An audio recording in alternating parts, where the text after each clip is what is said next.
Good evening. Welcome to our meeting. Thanks for coming. And I do have in our call to order here just two absences to note, no Sarah Costain and no AJ MacArthur. Let's rise for the pledge. I pledge allegiance to the flag of the United States of America and to the republic for which it stands, one nation, under God, indivisible, with liberty and justice for all.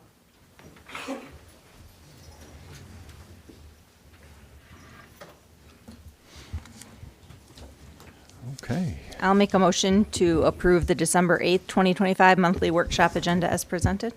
Support. Very good. We have motion and support. Any further discussion of agenda approval? Hearing none. All in favor of approval of the agenda, raise your hand. Any opposed, same sign. Motion carried. We have an agenda. Thank you. All right. So that brings us to our discussion items. Let's dive right in with our 2025 financial audit update.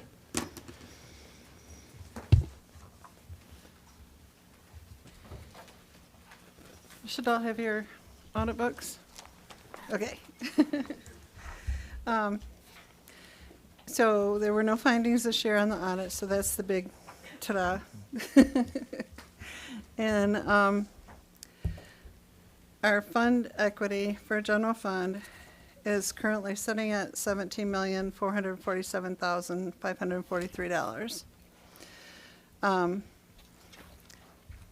There are different categories that make up that number. So 200 on page 16 is what I'm looking at, sorry.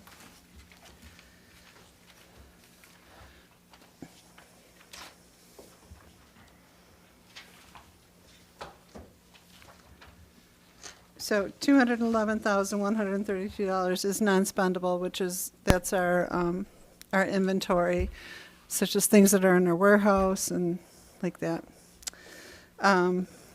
Restricted is $1,704. These were donations that were made towards, there's a little bit left of the lighting donations and stuff like that. That was mostly athletic related.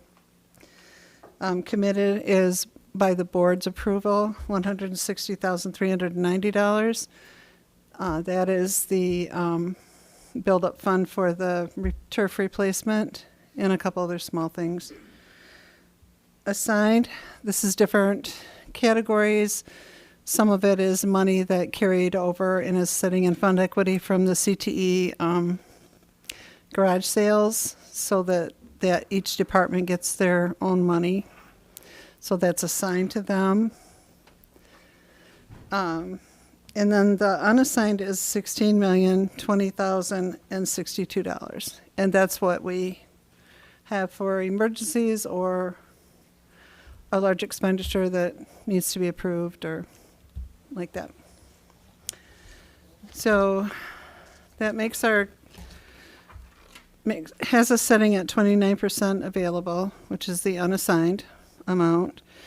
I kind of broke it down. I looked at from July to November to get an average, but July and August, the teachers, while they're paid, their payments for those 2 months are accrued back to the previous year. So their wages are not in those 2 months there because their contract runs a different schedule than some of the other stuff. So then I looked at October and November. So October to November, our expenditures are $4.29 million a month. So that fund equity gives us 3.73 months worth of expenditures based on the average of October and November. What else did I want to point out?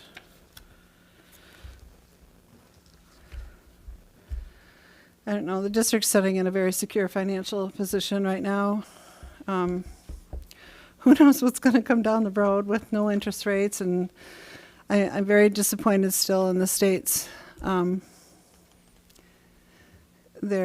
What they did with the budget this year and the previous year, because the previous year they did not give us a per pupil increase. They gave us $1.2 million, and when they structured this year's budget, that $1.2 million did not repeat into this year's budget, so there was no carry forward of it. and then they rearranged the budget and took away a lot of our categoricals and gave us a lump sum that really isn't a true picture. I've explained that before to you. So I'm leery about a few things. Number one, the economy, because the interest rates aren't coming down. Maybe things will tick up because December and people spend money that they don't really have, so maybe that'll help our economy. There's just several unsureties. And looking forward to next year and beyond, I hope that the state gets the message from our lobbyists and different superintendents and things that have reached out to them in regards to the budget this year. And I hope that they listen to that and quit with the rearranging things like that to make it look like they did such a wonderful thing when in reality they did not. So Chelsea will be here on Monday for the official presentation of everything. She'll go through it in a lot more detail than what I do from their perspective. So if you have any questions that you ran across in it, you can email them to me. I'll forward them to her so she's prepared or whatever. She's been doing our audit for as long as I've been here plus. So she knows our finances inside and out. So I don't know. Any questions? Nope. Congratulations. Thank you. Yes, indeed. That's always good news. On that note, I would like to thank the ladies in my office. Pulling a audit together of this size is not an easy task, and they put a lot of hard work into it. So thank you to Denise and Lisa and Kelly and Tricia and Carly, because I call on all of them. I give them all different assignments, and their true colors really show this time of year. So. Mm-hmm. Thank you, Mary. Before you leave, just so I have it correct, as far as the school finance calendar from the state's perspective, the next big event would be the January revenue forecasting conference. Yeah, the revenue consensus in January, yes. So they make estimates on what they think all of the receipts will be and how much they're going to be able to put into the school aid fund. And then so from that, then the governor makes her recommendation, followed by the House months later or a couple months, or just kind of remember how this all rolled out to late October this year, where it was supposed to be June, in time for us to adopt a budget. But it really does start next month with that first conference. And from what I heard a while ago, stay tuned, because they really don't know what to expect. At least that was the last summary that I had heard. Yeah. So that made this year, as Dave, I was really stressing for this year's budget that I had to have done in June, and the state didn't even have theirs done until October. So I did my best to have an educated guess, and it's really all you can do is just give it a shot and take what you consider might and might not happen and go from there. So there are some changes coming up in the budget. Okay. The other one was the CNF. Okay. Any other questions? Okay. Well, thank you very much. Yep. You got the next one? Yeah. Then Community Foundation of Northeastern Michigan turf donation approval. That is in our packet. This That is just letter? an annual thing that the Community Foundation requires us to do in order to receive the $40,000 for the turf payment. So,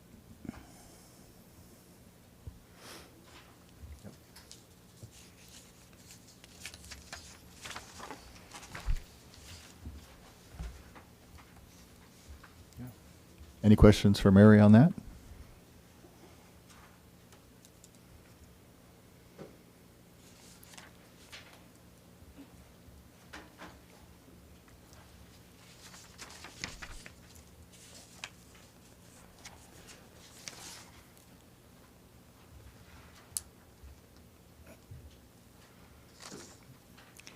we good? All good? All good. Okay. Thanks again.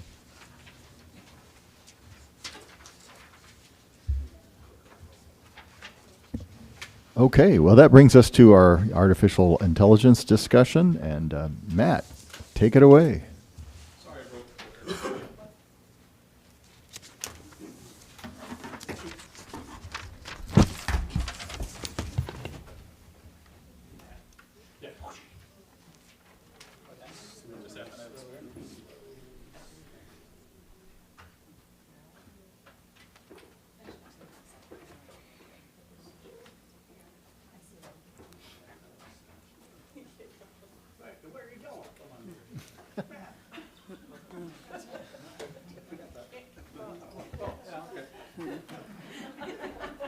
People, if you can't have a little fun on a Monday, what's the sense? Okay. All right.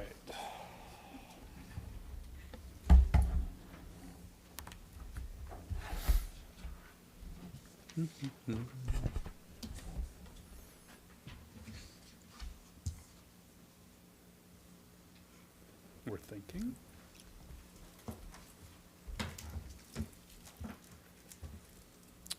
Okay, well, first of all, welcome. This is our second update, and we'll have more on down the road, but we wanted to give you kind of an update where we've been since we last met, which was in, I think it was October, maybe? Seems like it was a while ago, so probably October-ish. Ashley O'Connor's up here, and she's going to walk through some of the pieces as well as some of the team members. We're just going to kind of let you know the pieces that are in place, kind of where we're headed, and where things are going to kind of go from there. So with that, hang on to that, or it's going to end up on the floor. Well, hi, my name's Ashley O'Connor, and I haven't introduced myself to you guys recently. I'm an instructional technology and data specialist at the AMA ESD. This is my 10th year there. In my previous life, I was a former secondary social studies teacher and physical education teacher at Alcona Community Schools. Right now, I have a master's of curriculum, a master's of educational technology, and I completed my educational specialist in curriculum and administration. Part of my hobbies and my job is I'm a data miner. I was a 10-year Google education trainer, in which I was nationally training in Google in schools all over the country. I'm a esports coach for Pied Piper for special needs students, which is really fun. It's one of my passion projects for kids. I'm a student engagement specialist. We're kind of looking at what trends we have in schools and how to engage students to help them learn a little bit better. And then I'm a youth advocate in various ways where I volunteer for coaching. I try and take on projects to help support youth and where they're going and what's coming for them in the upcoming years. We want to take a minute to introduce our team. As you know, this is our team, our district leadership with our instructional coaches in high school and our middle school, and we've had an additional couple elementary teachers come on in the last couple months. And Ashley, can you just stand a little bit Yeah, closer sorry to the about microphone? that. Yes. Thanks. So where does AI come and why does it matter? AI is a force that when it hit in 2023, it just came in a simple tsunami. And how does it affect us and affect our children and affect the future? Biggest thing is workforce readiness. Just in the last 6 months alone, I've encountered with healthcare and financial institutions about where AI is going. It's enhancing critical skills and creating things that we've never thought we created before. A very common thing to hear is right now is AI. We need students to understand AI because AI is never going away in the workforce ever again. Educational access, like I said, I'm a Pied Piper special needs esports coach. I believe that AI is going to increase equity of all kids and increase opportunities for kids. I believe it's going to help level that playing field for them and give them tools they never have had before. With efficiency, it's interesting. We have decided to work harder and work smarter all at the same time. And where does AI come into that in a place where we are inundated by notifications, emails, trying to get to 2 places at once, and how does that help with efficiency? And then student engagement. Students are provided these learning experiences through digital curriculums and hands-on learning and kind of a combination between in-person and asynchronous. And what does that look like? And so how can student participation be increased using AI? And what does that look like in their educational journey as they figure out what type of learner they are? Go ahead. So some of the pieces we've been working on, and here's the other thing you have to remember about AI. AI is dramatically changing, correct? Every time it seems like you go on, if you use it, you're going to realize very quickly that there's something else that comes up. We just had a Canva update, which is one the team was looking at last week, which is a significant change that it was even a few months ago. So some of the things we're looking at is building out the teacher guidelines. What do they look like? How's that going to look like, and where are the AI tools going to fit into with that? The student guidelines, obviously, part of that is we have to educate the teachers where they are. We're going to talk more about some of the survey results here that we've had from our secondary folks, and we'll have our elementary folks surveys going out here in the next, really about the next few weeks. But one of the things that came out of that was about half the staff, or a little more than half the staff, are using AI at least once a week. Many of them are using it multiple times a week. Some of it's for school, some of it's for home, some of it is for different things. But it's engaged in our lives and what it is. Here's a simple thing. Students are using it. Whether we agree, disagree, it's fact. They're using it. A lot of times they may not know they're using it, or maybe they're not using it correctly, but AI is embedded in their lives, probably even more so than ours. We're playing kind of this catch up with them to be able to figure out what to do with it and how to facilitate it. Academic integrity, that's always that thing, right? Create something in AI that'll teach us that if you cheat, it's wrong, or that'll detect it. We can't do that. If somebody tries to sell you a cheat detector, it's probably going to change, because the way the kids do it, as soon as something comes out, they're going to circumvent it and come around to something else. Not good or bad, that's just kind of the reality of where the students are. So what's that look like? And the integrity piece is really creating opportunities for the students to learn in a way that really helps them think about what they're doing, why they're doing it, and how they can apply that outside of just saying, hey, I'm going to go on AI this, or I'm going to Google it, take that, throw it in, and walk away from it. It's more the ramifications of what are you doing to learn from it. And that's a big part of what we're doing. Then approval of the AI tools, which we'll be building out here, and we've been working with a couple of them. Magic School is the primary one for the staff, for the student, or for our teachers. And we've also been using Gemini, which is more kind of a mechanical, administrative type one. It seems to work a little bit better for that. But we're looking at some other ones also, because again, there's things that continuously change. If you've been using Gemini at all on your school one, Bananarama, banana, somebody, I don't know what that is. It's a banana that comes up and says, do you want to make a picture? It showed up last week or 2 weeks ago. It really is pretty good, but it still has its quirks, right? But all those things are part of where it is, so. Excellent. So recently we administered a staff AI survey findings. We kind of want to talk a little bit about that. We have realized that the staff has varying comfort levels. You know, again, the levels of implementation, some jump right in, some kind of linger and figure out what it's like, and some choose just to see what happens after it's settled. The tool usage, what tools is our current staff using without knowing anything? We'd like to have a kind of an understanding of what that warehouse looks like. What professional development? We certainly want collaboration, and then also teacher input of where the PD is going and how that's going to look, and the right timing and scaffolds to put it in. And then obviously we have to address the plagiarism concerns, and how has that changed from 2023 to now almost 2026, because it certainly has. And so those are kind of where we have found. Anything else, Matt, regarding the survey findings? Anything else on that one? Open-mindedness, Mm-hmm. willing to learn, but Yep. nervous. Yeah, that's fair. So what's coming next is student and parent surveys. Go ahead, Matt. Do you want to talk about that? Yeah, so one of the things, we keep saying our students are using parts of it or pieces of it, but how are they using it, as well as our parents? We know parent education is one of the pieces we have to work with. We know school and community engagement is one of our pillars. So that's one of those things we want to make sure that we get the information out there. What that's going to look like, well, first we have to figure out what are the students using it for, and then how are they using it within school, as well as how that's going to play out to what we do. Student surveys will be going out later on. I'll say early spring, but early spring is probably more January, February, March-ish, somewhere in that range. We have our elementary folks that are going to be receiving their surveys. Well, tomorrow we start, tomorrow and this week pretty much we'll go to all elementary schools to meet with the staff and present to the staff members. After that, we'll be sending out their survey, which will be finished up before Christmas. And then after that, we'll start working with the parents, get some information from them, then on down the road, be working with the students.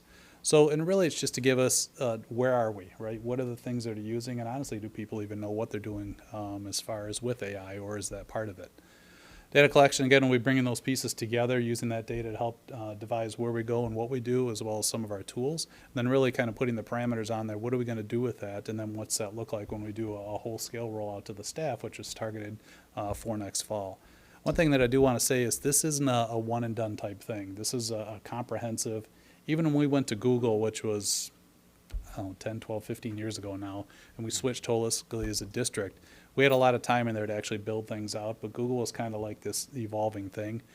AI literally changes by the day. So this is going to be an ongoing process continuing forward the professional development, working with the students, working with the staff and our parents isn't just, okay, we hit our mark, now we're going to move on.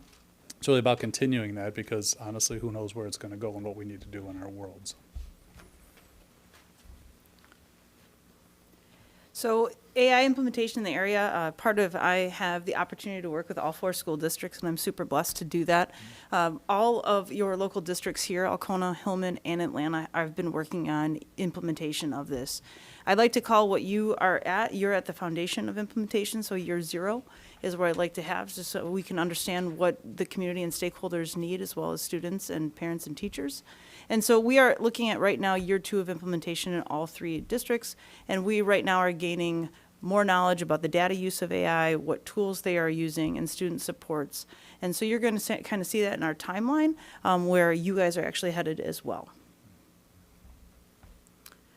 We have some winter learning opportunities right now. We are doing an intro to AI. It's completely volunteer for teachers to come.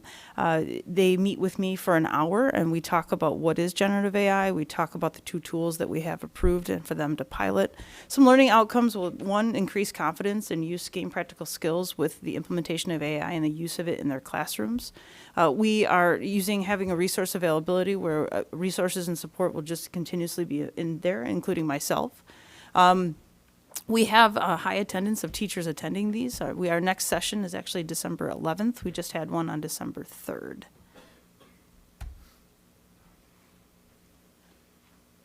Within our PD, as Ashley was saying, we're finishing up our first part, which is with our secondary folks. We'll be working on elementary folks coming up in January and February. Within that, we'll be working also with the support staff, because remember, things like AI, it's not just what happens in teaching and learning. Our secretaries, some of the resources they can use from that, and some of the others in the districts will be working with them to help them get to where they need to be and feel comfortable with it. Finalize the policies coming up in the spring. March, and it's not a lockdown date, but March 1st is kind of our tentative where we're aiming for to get us to where we need to be. Come back to the board, make some recommendations, including what platforms we'll be looking at.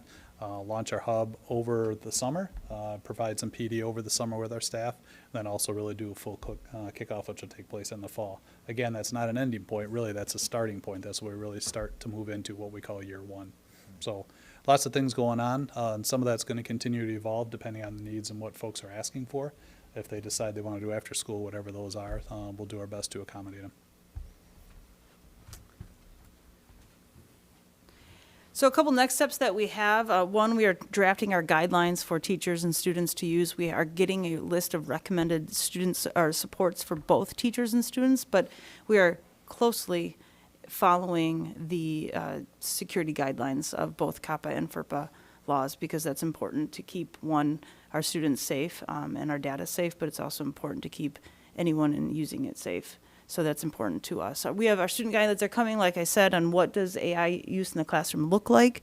We're going to have some survey summaries and then some pilot updates later as we are working on what does the pro version of Magic School look like versus the non-pro version. How is it implemented? What can be done differently? How can that increase teacher use and efficiency? Ashley, you want to talk real quick Yeah. about PII and just about Yes. A new term with artificial intelligence use in schools is personal identifiable information. That is one thing that I am very passionate about, of removing from the use of AI, where we take away any PII, or that term is PII, because student names and obviously things like that with data and test scores and anything like that, we want to protect our kids. That's important to me, it's important to your district, that's important to the committee. And so we have been studying a lot on local laws, or national laws like FERPA and CAPA, but also reminding what PI looks like in the use in your schools with those programs that we have approved. I left my contact information up there in case anyone has any questions. I also included Matt's contact information, but if there's any questions, feel free to ask both Matt or I. For our team, and I really Yes. got to give a shout out to the team, because this is, when you think about the work that takes place, it's hard. There's not a lot of, there's a lot of parameters in here, but it's changing, it's evolving. It's not like here's a curriculum, you're going to study it, you're going to put it, you're going to implement it, you're going to review it. It is evolving. And that's one of those things I think that the teams really put their heads around to figure out, okay, what are we going to do with this and how are we going to do it? So again, thanks to all of them and the ones I know that are also watching right now. So, any thoughts or questions that we can help you with? Well, I give you a lot of credit. You're right. It's got to be very challenging. I mean, coming up with a 2-year implementation on AI is like by the time we get there, there's going to be the Model T. You know, it's growing so fast, and it's involved in every aspect of everything at this point. So it's a very, very difficult thing. So I give you credit for that, and this is new.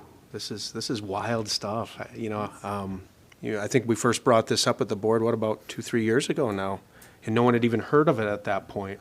I actually had a student from MSU was the first one that told me about it, as they were using it without their instructor's knowledge. So it's quite interesting. Here we are. But with that, and this is just my own curiosity, especially with the young people, this is a world that they're growing up in. We're trying to play catch up. And I'm sure you have considered, even like within the CTE program, AI proficiency, because this is going to implement everything. And, having the kids actually implement it and figure out how to maneuver it in the process in the education. Is that something we've discussed? Yeah, I think one of the things, we have to talk about digital literacy, right? And it's not just about what AI is going to do, it's also about those bigger ramifications. How does that implement what we do and how we do it, whether it be from Google all the way up to AI and everything else? What's that look like in a class or a setting? Because right now we have two groups of kids, right? We have those younger students that are growing up with this, it's natural to them. We have the students that are getting ready to leave and go out into the world. Maybe they have those skills, maybe they don't. How do we bring those together? So I don't think it's going to be a one does it at each level. And that's the other problem, is trying to figure out what that looks like, because there is what you're going to do even at a elementary is kind of a thing by itself, and I think we all understand that. But even that, what's that look like? But then when you move into middle school, what the middle school does versus what the high school looks like are going to be very different. Because you're right, AI, when they leave and they graduate this year and go out into that world, it's there. The world of work, it's there. You can go out west and go to McDonald's, get a burger, and no one touches it. It's just made.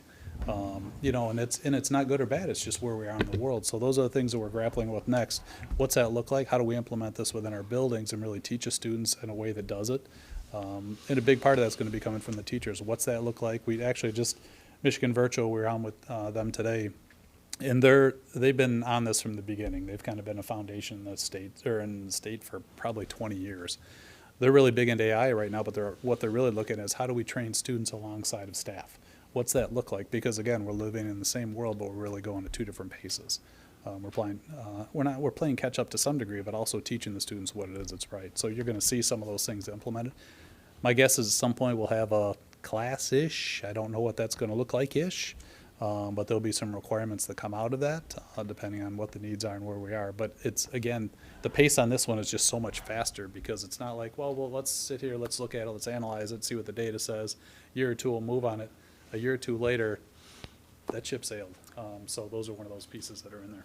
And to add on to what you were talking about too, I think a huge emphasis in changing in education is the metacognition piece, thinking about thinking. Because we now have something that can output something we've never even seen before. If I want to go code an application right now, I can do that in 10 minutes, in which I've never had any formal training on coding except in Microsoft Excel, right? And so where does metacognition come? And part of this in our work is, how do we teach students to articulate what they're thinking to get the output what they need? And I think that's where AI can produce something wonderful, but it still has to come from the human brain. And that's that balance that comes with humanism versus machine learning. And so if we can teach metacognition and really articulate what you want out of this and what that product looks like, and then you're driving the machine learning, that's part of that student ownership and that educational entity that you own as a human.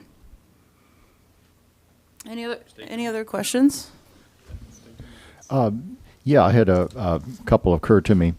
So it kind of sounds like your position is that you're feeling that AI is going to enhance us rather than replace us, to be a little oversimplified with it. Sure. At least in the short term. I hope. No, but I think that, it is a machine and it is generative. But what really comes from what we can't have is a dull environment in which we accept what is produced without our brain and our heart formulating those thoughts. And I am a huge, passionate person about how technology can increase human relationships. And so for me, my passion with AI is, what can we do when we type into it to produce something better, to make better connections with our students? Because while we teachers have so much to do and so much cognitive load. How can we reduce our cognitive load to create relationships with students? Because in the end, that's what's turning out higher learning and higher engagement, is the belief that students believe, and the student care part. And so for me, my stance on AI is I don't ever want it to replace the human brain, because the human brain is beautiful, but what can we do with it to help the human brain feel a little bit more at ease? You sort of touched on this a little bit, and I guess what I'm curious about is how we are. One thing I keep hearing from people who are using AI, they keep saying, "Well, I have to go back and check its work, to make sure." So how are we folding that into our use of AI in schools? Are we giving teachers time to check the AI's work so that students aren't led astray on assignments or when it asks them information, or whatever it's producing? How is that process going, and what does it look like? Absolutely. So it hallucinates. It's a really excited intern to work for you, but it's hallucinating and learning all at the same time. Has it gotten better since 2023? Yes. There was one person who asked it in 2023 what human walked the English Channel, and it came up with a name and how long it took them to walk the English Channel. It's not possible. Now, that's not accurate anymore. I've seen it falter a little bit on technical stuff like dates and times. When I ask for certain dates, it will pre-correct and say, actually, it's not this date. I'm like, no, really, I promise you it is. And so the one thing that we kind of talk about with teachers is how can we review and redo? It's producing what you want, but make sure it's your work. And so what I mean by that, there's an 80-20 rule where 80% of it, after you prompt, could be produced by AI, but that 20% you need to look at with a fine-tooth comb, because we could be leading students astray. We could have students thinking. It's not just a calculator where you can put 1 + 1 = 2. It's much more complex than that. And so we try to remind, along with the committee, if you're using AI, please check it, because we cannot have any fallacies going on. I think one of the litmus tests for that is if you use AI, have it write you an email. Say, I want to write you an email to my mother, and it writes it. Then look at it and really determine, is that you or not? It's maybe close, maybe you've used it enough, it has some of your isms kind of built into it, but for the most part, it's still a machine. And that's what it is. It's here to help support us. It's a matter of we have to be able to put that in front of it and say, what are we going to do? But I think Ashley's spot on with that 80-20 piece. You can't take part of, one of the things that people say is most frustrating about it, it didn't give me the answer I want. That's prompting. That is you deciding what you need to do to put in to get the input that you want out. And that's a big part of it. I mean, prompting is a huge part. That's true, but look how far it's come since '23, and where are we going to be at 2 years from now? It's kind of mind-blowing. It's really interesting, not to waste too much time here, but the science of prompting is a term that people use right now is garbage in, garbage out. And so how can we take the power of prompting to not only have the machine learning learn better from us, but to produce something better for us? It's kind of a win-win partnership, as long as we continue to use the prompting in effect of role, context, output, and details. That's where the humanism side comes from it. I guess one last little question. Are teachers talking about ways to, sort of cut through this and really get back to assessing what students really can and can't do? Because I'm thinking, there are a lot of ways to let this, a polite way to say it would be to inform your work and your understanding. But then there are certain things. I come from a very, very physical world of music where you can't fake it. You go out on stage, you can play the notes or you can't, and you're the only one who can do it. Things. It's of course in sports the same way. No way the AI isn't going to help you spike the ball or get nothing but net. So are teachers thinking of ways to really focus our students on actually being able to do things, and maybe that would look like oral quizzes as opposed to paper quizzes where there might be a chance for them to sneak a peek at something, or I don't know. I'm just curious what that dialogue is looking like. I would argue differentiation and increase of scaffolding. So instead, in a world of horses, a field of horses, we're all unicorns. I mean, all of us learn differently. We all are different, passionate about everything. And I think AI does that where disaggregation using data and then also relationships with kids. So if you have a class of 25 and you can look at your data and say, okay, what statistics here or what trends do I see in my formative and summative assessments that can break it down, you can now have smaller groups of pods that are more personal. personable and more closer to the student of assessment. And so by using AI in a strategic way to take your hard data and then create a formative where it's a performance base or it's a exit ticket that might not be played, is AI proof. Let's put it AI proof. That's kind of where it goes. A common example that I use is I coach 16U Thundercat softball. I took my stats the last week before our last tournament. I removed all PII and just used batting, and I said, tell me where I need to improve. And give me 5 stations on batting, give me 4 stations on fielding. I need this in a 2-hour block, but I need 15-minute increments. My students or my players are ranging from freshman and sophomore in high school. Some have played varsity, some have not. And then it broke down an entire practice plan based off my fielding percentage, my batting percentage, strikeouts, any statistical analysis that you get as a softball or baseball coach. And so to me, using the data to create a more intimate setting in a classroom or a field or anything like that or on stage, that's where we can go. And that was almost done in real time. That's, I think, one of the biggest perks, right, is you can, and again, as it gets more accurate, it's that teachers are busy, staff are busy. It's that ability to be able to take some of that data and really draw into the analysis of it, then be able to individualize that for the students, which really, that's the future of education, creating what that looks like in a way that we can do it and put those tools in their hands. So, trying to find that balance, that's what we're going to be playing out over the next few years. So, Other questions for Matt and Ashley? 14. I just have, thinking into the future, if this will be something that the district kind of also can tie into our strategic plan with our family partnerships, like helping families and navigate through this type of things. Even, like you said, our kids are in a lot of ways way more into this and know what they're doing than, Or don't know what they're doing. yeah, That's or the don't other know what they're thing. doing. And so, what can we, be great to have some educational opportunities for families in this avenue. That's a big part we really need to, we're hypersensitive to that, because again, it's all of us, right? It's not what they do here, it's also what they do outside of school and how it all intersects. No, and really it's birth by fire, because you have parents who are completely unaware of AI or parents who do AI for a living. And so where does that fall under and how does that look? Also, you have seniors, for example, I'm working with another district. I'm going in and talking to their senior class about what generative AI actually means. It learns from what you put into it. And so what does that mean for students when they put information in or upload their resume or upload whatever, and then it sticks with the machine learning. So there's, I think, opportunities for not only student education, but parent education, and then also community education. A far down long-term goal would be working with community stakeholders or the community college, and how can we kind of partner with them to continue working on AI in this area and just kind of elevating the area as a whole. Interesting stuff. Yes. Anybody else? So don't you think that maybe we could look at, or your committee could look at down the road, actually doing a forum maybe at the high school and just explaining to getting parents in there? Absolutely. Because, I don't That's know. one of our key points is how we're gonna get the folks interested in to say, hey, come on in, we wanna show you something. Maybe we're doing it, maybe it's somebody else is doing it, maybe it's multiple things, but those are those conversations we keep having. And get the community in there to understand and parents to understand exactly what is going on with AI. Or that it's everywhere, 'cause I mean, Yes, that's the but- other thing, it's a lot of things we Yes. touch and do every day that we just don't realize it's there. In there. Good Okay. point, but- Okay. That everybody? Well, thank you very much. That was a fascinating report and a wonderful More to come. discussion. Yes. We'll look Thank you forward for to it. having me, guys. I appreciate Thanks it. for Thank coming. you. Thanks, OC.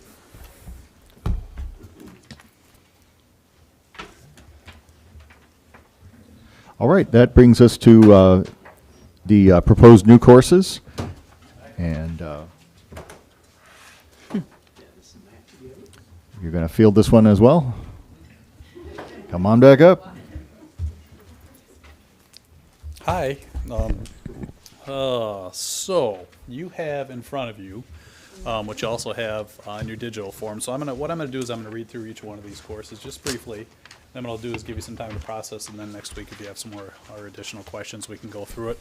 But one of the things I want to remind you is the actual process itself. Why do we do this, and why are we doing it in December when really we're not even at 26 yet, and we're kind of going there.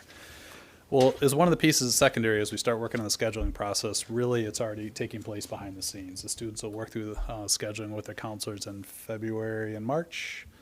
pretty much wrap it up. By then there's some things that go on. What plays also into that is staffing, what that looks like with our courses. And our schedules really drive what the student's interest is. So this is one of those things where we come up with new courses that are recommended by the staff. What do they look like? How do they integrate to it? And then we allow the students to actually put it in, we put it into the course selection guide, then they can sign up for the courses. It doesn't guarantee the course is going to run, especially with electives, but it does give that opportunity. Sometimes it takes a year or two to kind of, for it to kind of wake up and for students to really realize it's there. So we have several that we're going to go through tonight. One of the first ones, and it actually is kind of a unique one. This is actually, we're aiming for second semester of this year, and this is all part of MDE's dyslexia law, or the law that came out 3 years ago now, I think. Three. And it's really, this is a grant that we received over the summer. And what MDE did is they provided us opportunity through the AMA and working with Meekin Gauthier and Julie Bastow, come up with this, what we're nicknaming it the Lit Lab. This is focused on ninth grade students, and it's giving those students that are at least a grade and a half behind, all the way down to probably around a third or fourth grade level in reading. Bringing them into a smaller course setting. Usually we're hoping for about 15-ish is what we're kind of aiming for, 15 to 18 students. Working with Dr. Brandy Schooks, who is currently working with our ELL students right now, and probably having a couple sessions of this at the high school. It will be a semester-long course. What we've done is we've been able to collect the data from the students who took NWEA and STAR assessment, which took place in the fall. Bring those students in as far as looking at their data. From there, we screened it down to about 60-ish, give or take a little bit, of students that will actually meet the criteria. We will screen them again starting early next week, actually later this week or early next week. And from there, what we'll do is see if this is a fit for them, communicate with them and their parents, and then from there be able to build out their schedules. Part of the crunch on this time for this particular one is when MDE awarded the grant, so we're trying to get things done. Mike has to be able to get in and work with their schedules right after Christmas break, because we come back from 2 weeks and boom, the kids are into second semester. So time frame on this is pretty tight. Brandy's working on it now with Julie Bastow, some of the others, and we'll start the assessment process. And really the idea behind this is bring the students in, figure out where they are, work with what's called rewards, which is it's a comprehensive program that really gives them the ability to build on their ability to read and also comprehend. And from there, there'll be multiple assessments take place over the course of the year. And then from there, over the course of the semester, the data will be compiled again. We will finalize that in June. We turn it back into MDE. Then we have the potential to actually really take this to the next level with some additional funding, which they say will be available probably over the summer months. We're kind of unique. We're one of 15 secondary schools in the state that are doing this, but I think what makes us even more unique is we're really focusing on ninth grade. Tends to be a little bit older for students, but we know there's a need there. So that's going to be our kind of our sweet spot to be able to work within. In theory, could this potentially maybe move to the junior high? Absolutely, if we have some additional resources or if we find that the success within rewards is going to work. But I will tell you, it's one of those things we're working through the process as it goes. We know it's, to be able to tell the students, we're going to bring you, this doesn't replace their English classes. It's actually in addition to their English course. They will get a half elective credit for it that they can count towards graduation, so that's a benefit to them. But it's really going to help build up the reading abilities, and we know as you get higher and higher in high school, technical reading becomes a difficulty, and ultimately that's going to impact you on life. So this directly targets the students to be able to do that. So lots of information. I put some links on there. The rewards link is on there. I could spend a lot of time talking about this. I know Brandy as well as some of the others could too. But really take some time and just look at it and see what's there, because I think it's a really neat opportunity for our students to really get some of those added supports and help with their ELA comprehension and reading. So that's, like I say, that's a unique one because that process is moving forward, even though it's not, it's tentative, but we have to get that one going just because of the time frame that we have to work within because of the grant. All the rest of these will be tentative schedule for rollout in the fall, but they will be going into the course selection guide. So that's why I want to kind of walk you through what's there. If you have any questions, I'm just going to keep going. So if something comes up, just please give me a holler. CTA Health Quest. Matt, excuse me, how many students in this course? You said, I remember hearing 60 that had been screened, but how many can you have in this one We're aiming course? for about 15 to 18. 15 to Ideally, 18. I think they recommend for your first batch of students at this age about 14 to 15. Okay, And we'll have 2 sections of that, and it'll be, currently right now it's in the afternoon. I think it's in the afternoon. Yep. okay, all right, thank you. CT Health Quest, so you're going to see a couple courses coming up here, both CT Health Quest as well as Shaping Our Futures. These are courses that are really kind of feeder programs. One of them is for health occupations, which is the first one. That particular one, will help us with what we call 61A is a primary funding source, or what we call added funding for CTE. Nice thing about that is the more students you get into it and the more that actually go through the process and the more that complete it, the more funding you get. You don't necessarily see it right away, but you see it kind of a long-term type investment in the students. This particular one gives them the opportunity to tie directly into healthcare occupations, which right now is primarily a junior, senior, and primarily senior course. So this will get them introductory into the field of health services as well as human services, and see if that's an interest to theirs. You can see some of the pieces that are on there, what that'll look like. Again, it's a one semester, which is nice because especially the freshmen and sophomores, it's hard to get a full year course within them. So this will give them an opportunity to take a half credit course, see if it's of an interest. It also paired up with ICEV, which is what we're HealthOx currently using and has continued to use, as well as Project Lead the Way in their biomedical science fields. And it'll be taught by our current teacher. Students will get CPR, first aid, as well as Stop the Bleed and some other certifications in there.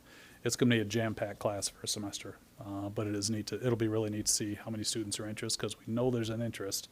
It's just, what's that going to look like moving forward? Shaping our futures, this is kind of our preemptive for teacher ed, and this gives us that opportunity. Teacher cadet came on, and then it was transferred over into kind of what it is now, which that'll give, we know there's a need for that. We know we had our first 3 homegrown students that went through the teacher cadet program that actually are working for us now. So this is another opportunity for them. Again, 1 hour long, half a semester, plays directly into Teacher Academy. Thinking we'll probably have a semester class of that, and probably 1 semester of that coming up. Work-based learning, currently we do work-based learning. However, work-based learning, we'd like to expand it. One of the things about work-based learning is it's really that direct connection from where we are now to where the students are to where the students are going to be. Working with the counselors as well as the advisor within that, students have the opportunities to go out and work. Seniors can have up to 2 hours that they can transfer into the workplace, so they'd have a 4-hour day at the high school, then they move to 2 hours, up to 2 hours each semester. From there, there's contracts that are written that has to be part of their educational development plan, has to be part of their CTE. They have to have a concurrent CTE course that parallels with that. So if you're in welding, you would want to work within something along those lines, and really gives them that chance to experience it while earning high school credit as well as getting their feet into the world of work. So that's just expanding that. Again, all 3 of these programs have the potential to build us additional funding through the completers. Every time you have a student that goes through so many segments or so many pieces over the duration of their high school visit, that's called a completer. When they hit a certain mark, maybe it's 12 segments or 15 segments. That's not classes, it's equal to chunks of the curriculum that they do. That gives us, then they factor that into our formula, and you get additional funding for that, which lets you ultimately grow your programs. So, Matt, quick question. Yeah. Could you tell us just a little bit more about, I see that this course counts towards the visual performing and applied arts graduation requirements. Can you tell us a little bit more about what is covered under the applied arts? actually, I don't have the list. Mike, you want to, there's many of them. I don't have the list. Well, Yeah. There's visual performing arts in the back of the course selection guide. There's many opportunities for that. Could be the arts, could be the fine arts, hands-on, could be CTE courses, could be welding, could be woodworking, that all apply under that visual and performing arts aspect of it. yeah. Well, that was really my question. So we can fold in, some of that what you would normally think of as very creative or shop type classes where you're building stuff and those would Pretty much if it's be in hands-on, the it'll applied count. arts. So, yeah. That's what's nice about that. It really is a broad swoop of Right. what you might not necessarily think of, not just traditional woodworking or welding. It's also the fine art side of it too. Yeah. Excellent. Okay. Thank you. Yep. All right, where we leave off? Shaping Our Future, we did. Work-based learning. Theater Arts 2, this is the sequel to Theater Arts 1, which is currently running this semester, Mike, or next? This semester. So this is running this semester. This will give us an opportunity to have a part 2 of that. Again, the nice thing about courses, advanced courses, and especially in electives, you really never know the interest of the students, but there's an interest there, we know that. So again, sometimes it takes a little while to actually build up the momentum to get there, but this could be another one of those courses coming up. Focus is primarily 10 and 12th. It's not required, but it's highly recommended that the students have that Theater 1 under their belts, but that could also be done by an elective or speaking with a teacher, depending on the situation. So, any questions on the high school? Actually, I'm looking at, it says curriculum C attached. Is that? That is in all the links that you have. The here. links, that's Yep. what I was asking, is that's. So if you that's go up in to the top of that one, there's a white PDF that says AHS Theater Arts 2 proposed. When Right. you go to that on the link, Okay. it'll all be within there. So that'll be in there. I'll I was just trying draw to an save a arrow. tree, and Copier and I weren't doing so well this morning, so. That's okay, thank you. Yep. Do you have to have a limit, or how many students need to be in this course to be able to run it? You know what I'm trying to say? Magic question. Yes. You know, it really depends on every course. It's interesting. There's not a fixed number. You can say, well, I'm going to use Teacher Cadet because that's one that ran with relatively low numbers for a couple years. When you have a new course that comes on, quite often you do your best to get the course to be able to run. Now, there might be, so let's use Theater Arts 2. 30 students might have it as a primary source. Let's say that's my number one pick, I want a ticket. The hard part is because it's only offered 1 hour a day, sometimes that helps, sometimes that hurts. So when all that goes in, you might have 30 students that say, I want it, but the reality is, especially with juniors and seniors, as they get older, their schedules, you think they get looser, but they actually become tighter. And then they might say, well, so when it's all said and done, you might have 8 students. You can't run it with 8. Doesn't mean you can't think a little bit outside of the box what that might look like. Could you run it with 15? Maybe. But we don't tell somebody that. Okay. I don't know who she is, but we don't tell that on the financial side of things. Mike is very good about those things. But it is a process. You know. One kid that wants to take it, and the teacher is willing to take on a student, that's a way to have an opportunity to continue a passion. For those online independent study, and we not a lot of them, but students do independent studies, and that's, I think, kind of one of the ideas behind this. We'll give that opportunity. I'd love to give you a hard number. It's No, it's fine. But 30 might be a good minimum. yeah, there we go. Maybe 40. Okay, yeah, we'll see. So, anything else for the high school before we switch gears? Okay. Thunder Bay has a couple of new courses coming on, Special Education English 3. Thing about special education, remember, this is how to build it into their least restrictive environment and what's best for the students. Though this is bringing on a course that'll allow for that third level, and it's hard to say that it's going to be a grade level, but it's based on where the students' needs are and what they need. So that'll be, I don't know if you ever proposed thinking a class, one class maybe, ish, one section.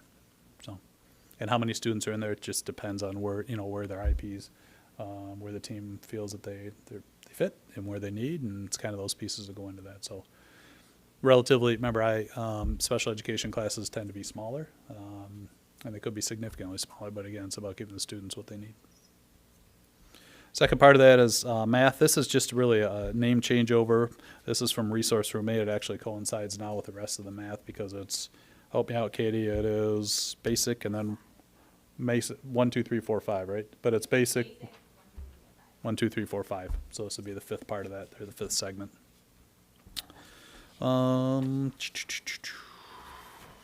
Anything else? That was a lot of stuff in a short amount of time, and I know, but take some time, go through the links. If you have any questions, let us know. Reach out to the principals.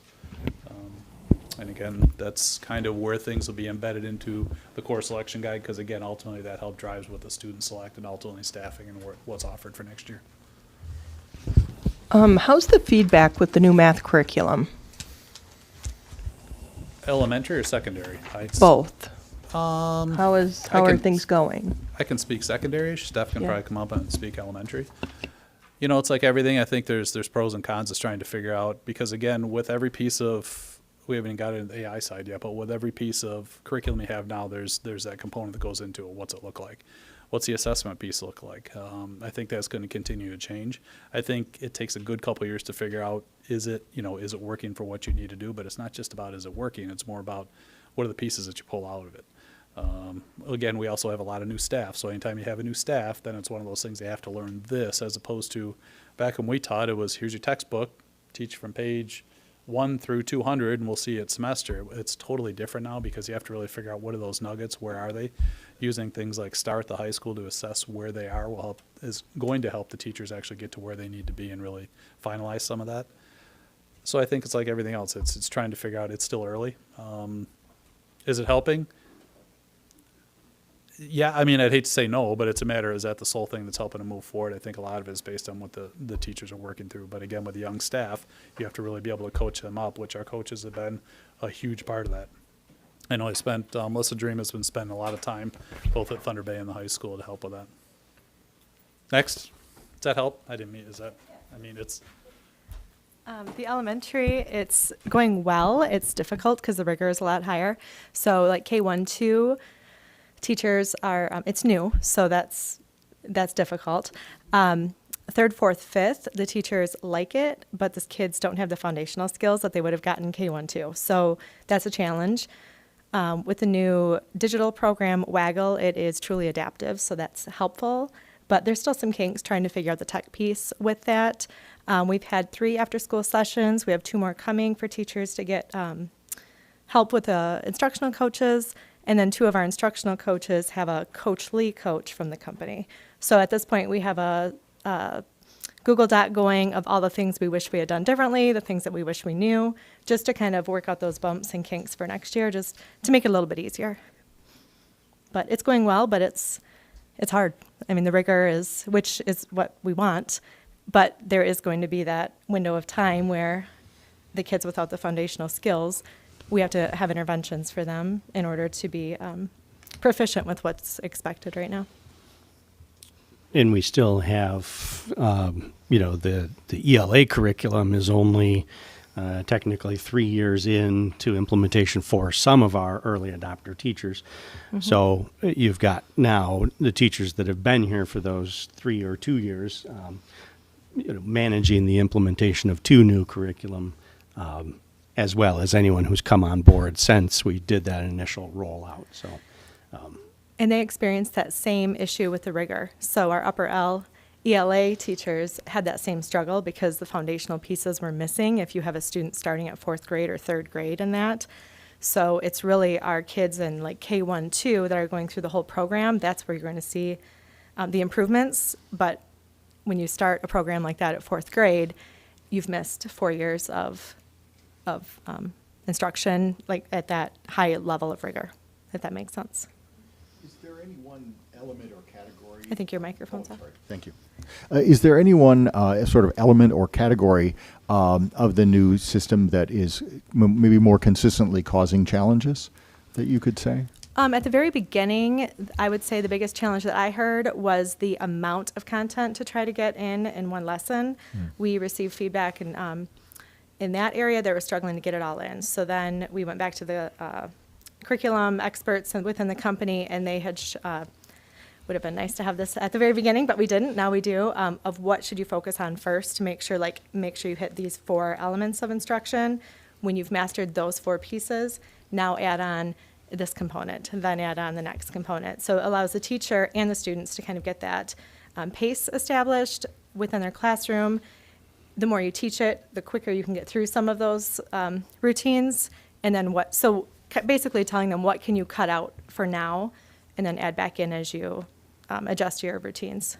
Okay. So it isn't something like maybe the story problems particularly are causing challenges. I mean, I could imagine that if your English comprehension was poor. That's a challenge across the district. I mean, K5, at least in the data I see, I mean, that is a challenge. Yeah. But that's something that's hopefully we'll see improvement in.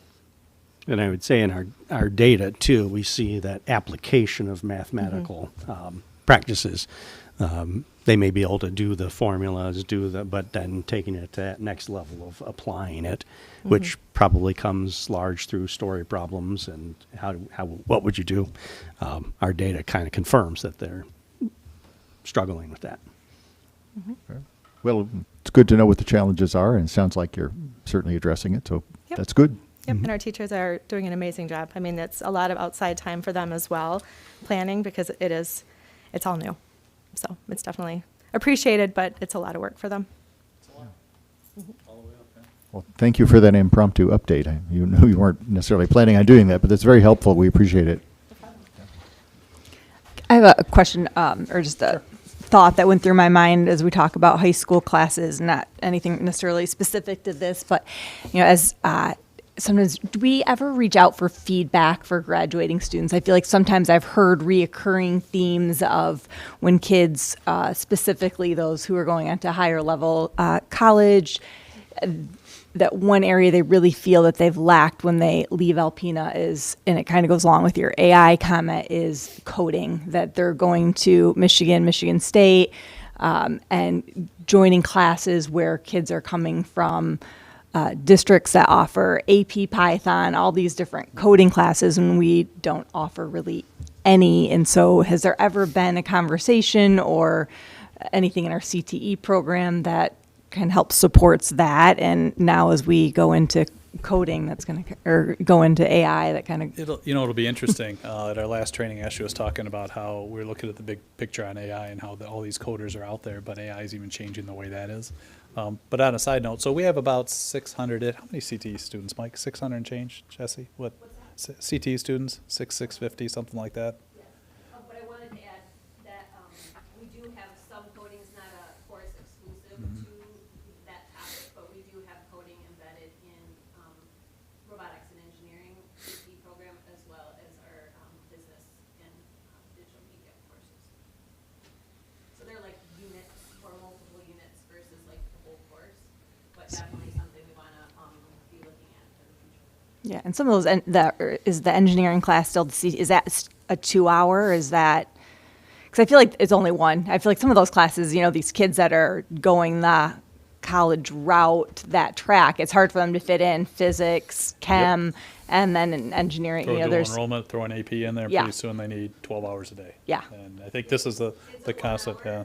But they actually earn 12 credits. Okay. If they take it for 2 years. they earn 6 college credits per year. We do an annual, on kind of your question about if we ever survey the staff, CTE does an annual, for graduates, a follow-up survey that takes place every year. That's why I was getting to the numbers. That's some really good data that we use to, where are things, how is it helping? Is it helping? What worked, what didn't? And that's a good, it's a good gauge for us, but again, a lot of that's changing quickly, but it also gives us that lens to look through and say, okay, what did you think really worked for you? What didn't work? And is there something we can improve on? And that takes place summer, but I'm not sure. Usually it's wrapped up by midsummer. Oh, are they? Okay. And you said Stay tuned. that's primarily CTE students? Correct. Who- That's why when you look at the numbers, so about of 1,000 kids, so what, 65% of our kids. I mean, it's a really nice survey. It's not all our students, but it's a really nice survey. And it's hard to track kids down. I mean, that's the other thing. It takes work. These are the graduates that have left for a year, so. Yeah. Well, I was going to say, I mean, at the risk of opening a huge can of worms and suggesting something insane like, well, I don't know if it's crazy or not, but like exit interviews for graduating students, check in They with them. do their senior survey before they leave. They do? Yep. Okay. And we get some really good information. That's a pretty comprehensive survey. It's not just a couple of quick questions. It gives some good information on that. And then the next one's a year out, so that gives you really kind of a good dipstick as to where things are, what have you used, what's working for you, and how do we help. Yeah, that. Yeah, because they have to Oh, have a wow. point. It's Oh, that. so they're required to fill that out to get their diplomas. Oh, that's amazing. Well, I'm really glad to hear that because that seems like, yes, as you said, really valuable information. The fact that we're doing it after they've been off doing whatever they're doing, working or going to further education, that sounds really great. When you Glad to make it hear a that. requirement, it's wonderful encouragement, right? Yeah. Yeah. So. Oh, that was an amazing question, Anna. Thank you. Anything else?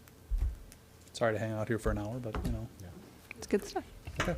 No, that's great. All right. Thank you very much. Thanks all. Appreciate it. Okay, then that brings us to our Thank you, sir. Aubrey proposal, which Dave, I imagine, is you. Yep. And I'm going to kind of blend efforts here. My apologies.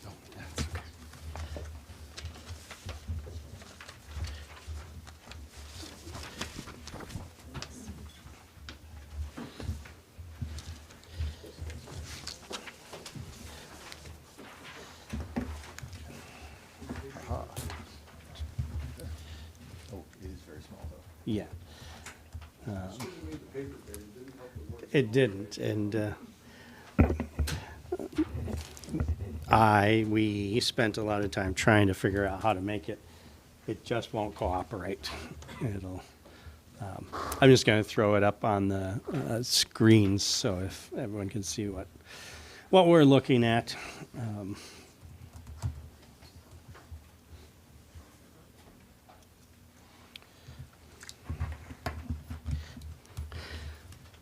It doesn't do much better online either, but.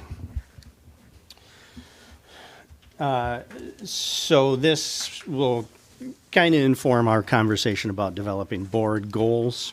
And ABRE certainly fits right into monitoring our board goals. So just as a reminder, this is what I'm calling the Board of Ed reporting calendar.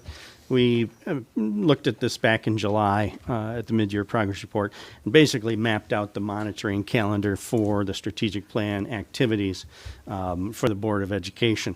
And so what happens is essentially as we set dates that we're going to bring information to the board, we work backwards as an administrative team saying, okay, if we're coming to the board in December for parent perception data, that means ad staff has to look at it prior to that, and building staff has to look at it prior to that.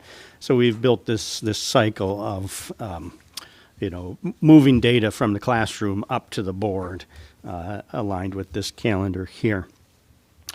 And so I just throw that out there as a reminder. There's still more information to be put on there, especially as we've adopted goals now and what this might look like. And so as we talk in the next few agenda items, about monthly monitoring or quarterly monitoring or what kind of pieces of information are available to the board and public at any time, that's sort of where ABRE comes in. And so ABRE is basically a data warehouse.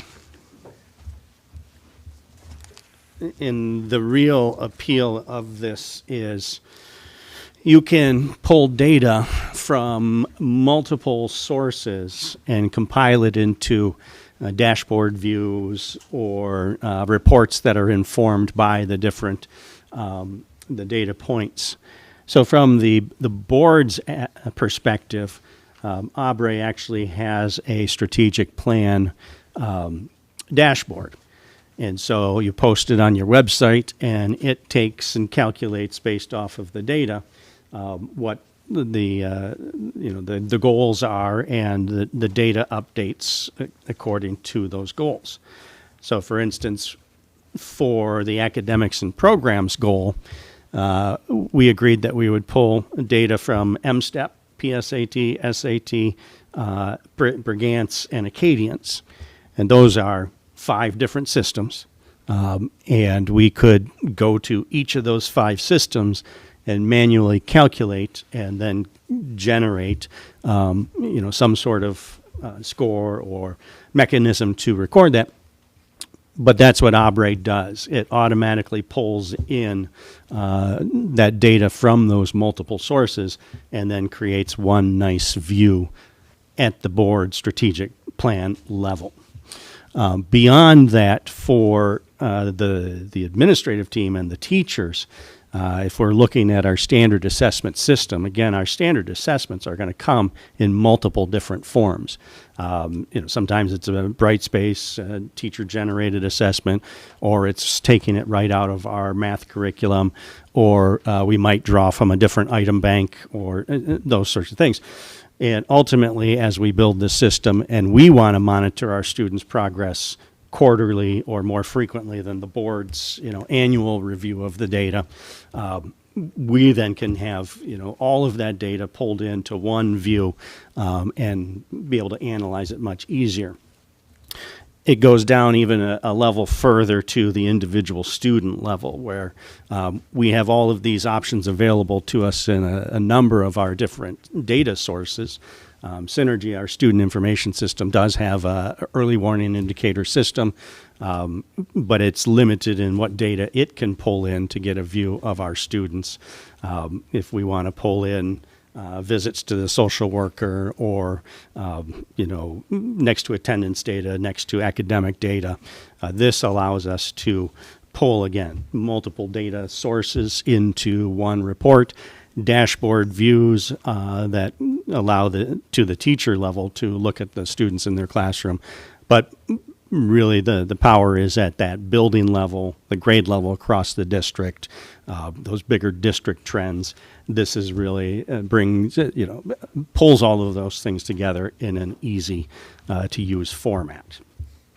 But from the board perspective, we would have the academics and programs, it would show those calculations, and it would give us an official, this percentage of students were proficient on all of these assessments, and it's public facing, and it's, posted on a dashboard on the website. Attendance, same thing. You can pull all that information in. It would help you monitor the progress at that district level.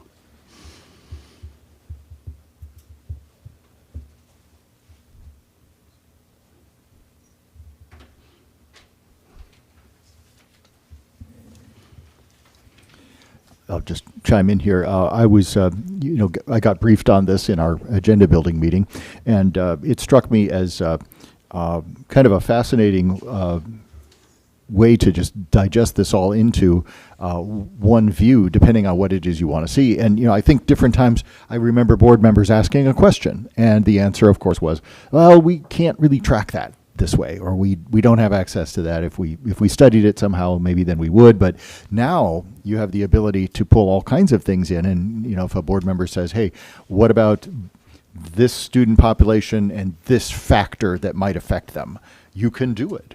So I thought that was really pretty fascinating. And if you're going to do data, and you really want to find out what it all means, and you want to take the all this data and apply it to the strategic plan, it just seemed to me like a very interesting opportunity. So I could immediately see why Dr. Rabideau was interested in looking at this, and I don't know, I just was really impressed by the possibilities. So that's my little sort of cheerleading pep talk for the ABRA. I found it really quite interesting. I also thought, as he was saying, the public-facing information that's available, I think if you want to be a transparent board and district, that's an excellent way to do it, because then people can look and see, if they've got questions, they can look and see how you're doing. And, of course, you might start getting phone calls. Why is this such and such? But at least you know. It's not like we're trying to hide anything. So that seemed to me like a really good step. It would, maybe at the beginning it would be sort of like knowing too much, but in the end that's not a bad thing. So, I don't know, probably a year or so ago, I think we actually had a conversation about how AI could be utilized to extrapolate all of this vast data we have and put it into usable trends that then we could use to develop plans moving forward. And it appears to me, from what I'm seeing, this is similar, kind of looks like that picture. So I will say that I am confident in recommending that this is where we need to head. This is sort of the gold standard of all this. I did share with Dr. Lawson that I'm okay if we don't move ahead with this right now, because it does come with a significant price tag. It also comes with a significant amount of work of us working with ABRE to set up all of these reports. They have a whole bank of reports that probably will fit our needs, but then we have a lot of customization of things that we're doing that will require additional, within the cost of the estimate to set it up. And if we're going to spend our time building our standard assessment system, I'd rather have our staff working on that right now than trying to build the data reporting system. So I would say I would recommend that we consider this, maybe not to approve it this month, because we as an administrative team just have more work to do with all the different data sources. And a part of that is, I said, 3 months, 4 months, 6 months, a year from now, I have no doubt that I can go to Gemini and tell it what we want it to do, and it'll do it. Gemini can't right now. We can get a lot of really cool pieces and all of that, but if we wanted to flip the switch, so to speak, I would recommend this. But I do feel, we're just not ready yet. So I just wanted to kind of put it out there, prime the pump a little bit. If you said absolutely not, go for it.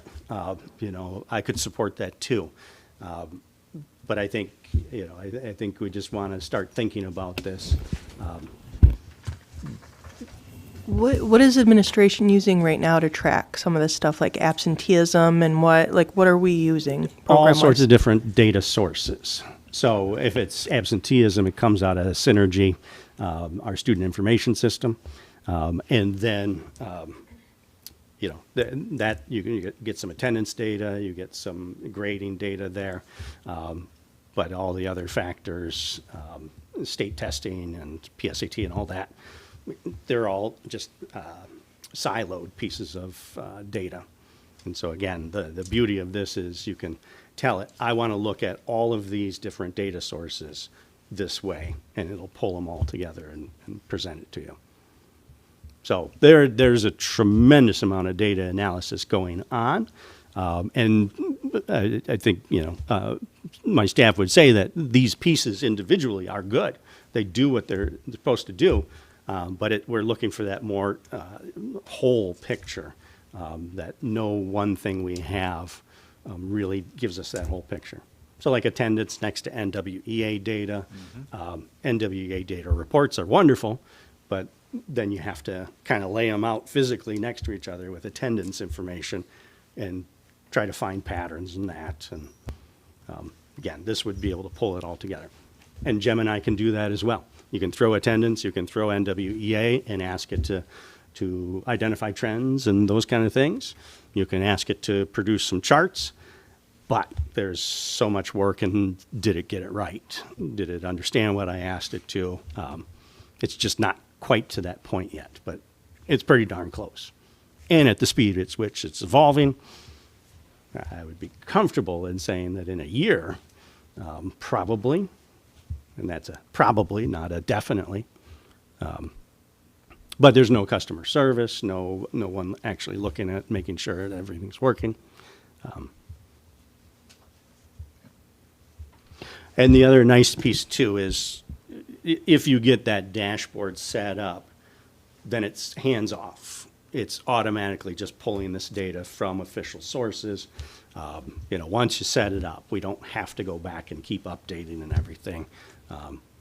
And if it was just one data report, that's one thing. But you've got at least 5 data reports at the board level, and then more as we work our way down the levels. Have you found any of the districts, or can you send us any of the districts that are currently using this? Like I saw that Springfield has a quote in here, so I went to their website, and I can't necessarily find any of this information on their website to kind of look what it's like. I went to Aubre's website, and they've got districts listed, but then you have to sign in to see their. I just wondered kind of what it would look like if we had, on our own time to look and see what it looks like for other districts that are using it. Yeah, and they did share a couple, in particular the strategic dashboard. Okay. Maybe even if they have something that shows once this was implemented at their district, what it did to scores and retention, to actually see that data from them for what they've been doing would be nice too. Yeah, but I mean, so if we have this beautiful dashboard and it's shiny and all of that, but we don't do anything with it, it would be hard to say that they created this beautiful dashboard and it automatically resulted in increased proficiency or reduced attendance, because it really does depend on what we do with that data. So I can ask them and see what they say. Yeah, I know, because it says, we got this, we implemented it and reduced chronic absenteeism from nearly 30% to 20%. Like, to be able to see some of those trends with these schools would be nice. Yeah, yeah. Another thing that goes along with that is it talks about saved staff hours annually, which is a fairly significant thing. So the next question, and I'm sure since it's AI-driven, you could actually ask it, what would be the return on investment as far as a time frame? With the cost of this, if you're looking at the actual number of hours that they're speaking of, then that makes sense. But, looking at the math end of it, be a question to ask. Yeah. Let me see if I can pull up one of these. And you can actually I did that at work one day, implementing in the AI platform. I asked it, and it gave me the return on investment, gave me a full breakdown on it. It was kind of scary, but it was true. Yeah. And I think to your point, Monica, like right now, I think we still need to really strengthen our administrative understanding of the standard assessment system and process. So I do feel like adding this layer on, we're going to have data that's being informed by a system that's not up and running at 100%. So if you were to ask me, I want to get this out here, get you start thinking about it.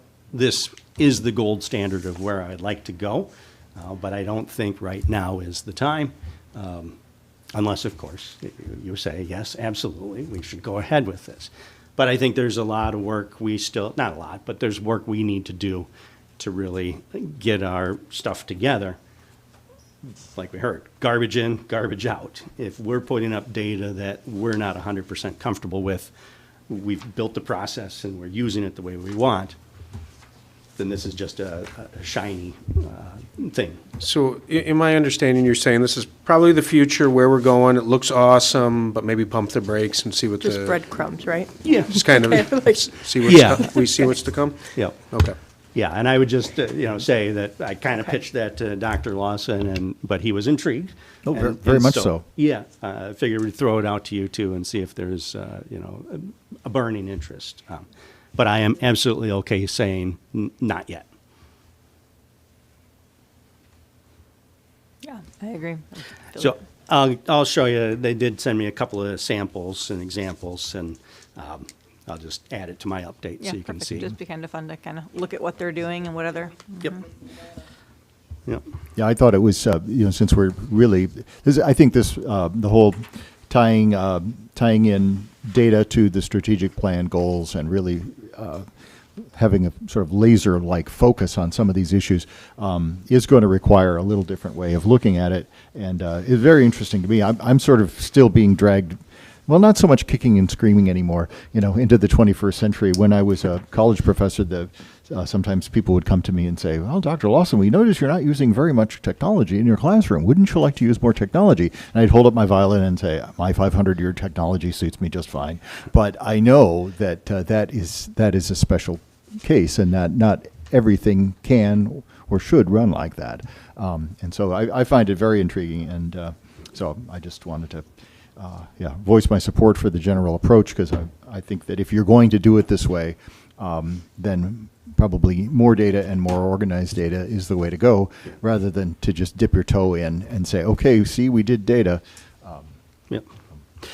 And I did reach out to Munetrics, which is another system that we've used in the past. And actually, I told them that we weren't going to continue with them. And they, of course, said, well, we can show you what we have to do. And so I met with them about a month ago, and they did not get back to me. So they don't have the capability to do what we talked about in Aubrey.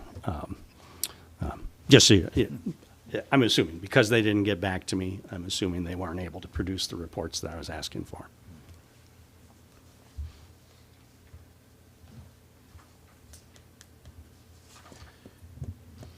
Anything more on Aubrey? Not from me. Any other questions? Okay.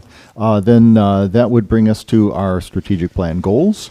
We have 3 more strategic plan areas to discuss, and got another handout. This one's a little bit better. Oh, yeah, I can read that.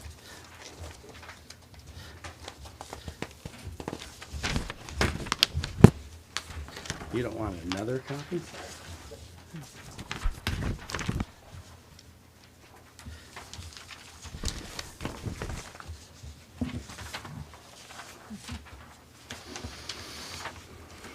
And so,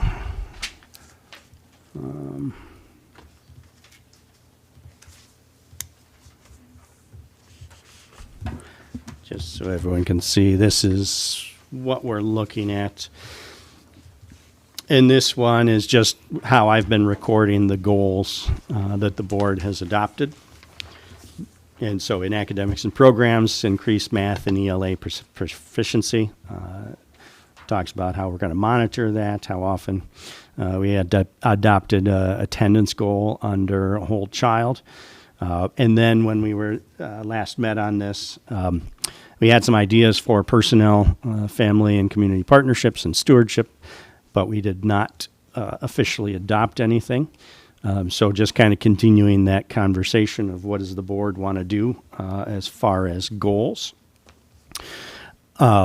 And so if we're looking at personnel, personnel, family, and community partnership and stewardship, I did share the board self-evaluation in my update as well, just as a conversation starter, because there are some areas in there that you might want to use that board self-evaluation to customize some of your goals. And then specifically in family and community partnership, we talked about doing board listening tours, listening events, however you want to do it, and possibly coming up with some sort of plan for the board to find different ways to reach the community for input.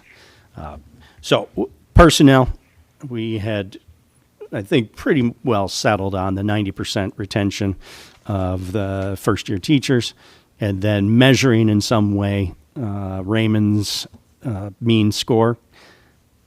And the stopping point for us last time with that one was because that would then require the board to approve, another round of Raymond.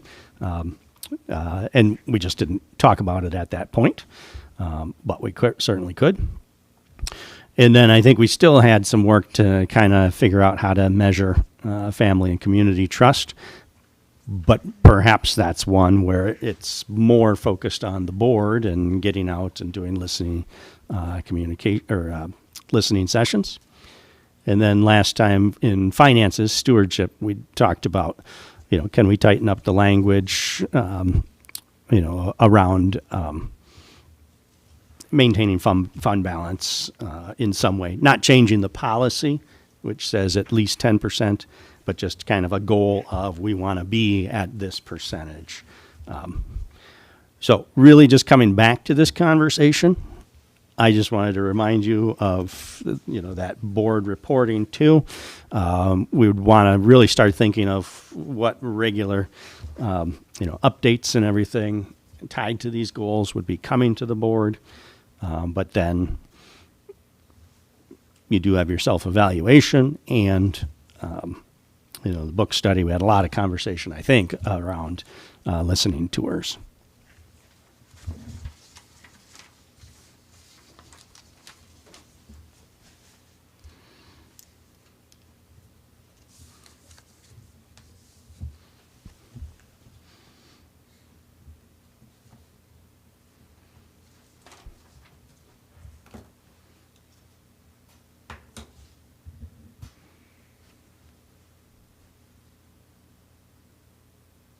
Anybody want to suggest something to start with? An area that you might want to, yeah, go ahead. Well, I'm just scrolling our self-evaluation, and I think it'd probably be fairly easy to come up with some sort of board goal related to it. And I was just kind of looking back to see areas that we did not score ourselves favorably in, and which ones are, more tied probably towards the strategic plan and impacting kids and the district. And obviously, I think it'd be easy to come up with a goal in one of those areas because you can monitor the growth fairly easily based on taking the survey every July. So I just was scrolling to see what we hadn't really necessarily, or even if we did do well in it, we still feel like we can do better. I mean, I thought there was a good question about, you know, our agenda, the way we format our agenda, define clear goals for student achievement and effective instruction. So more in the category, I guess I was looking for academic performance and accountability, since I feel like that's probably what we're all here for primarily.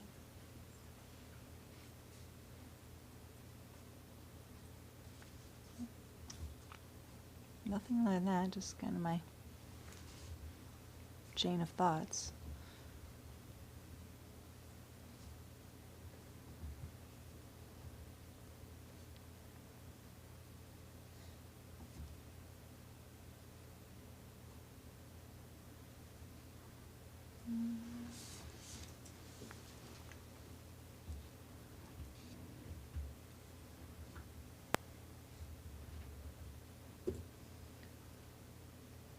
Okay, yeah, board effectiveness. Focus the board agenda and meetings on issues related to improving student achievement. That one we had quite a bit of red/orange in the needs improvement category, and I think we've, it tied to our book study, we talked a lot about that, and I feel like we've really been working towards improving that.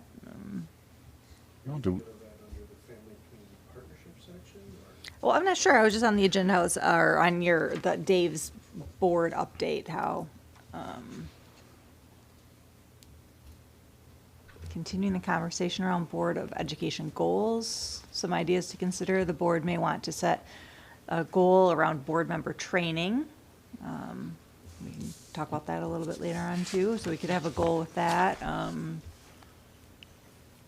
Board certification levels. Board may want to set some sort of goal around community listening tours. So that would go under family trust and communication goal.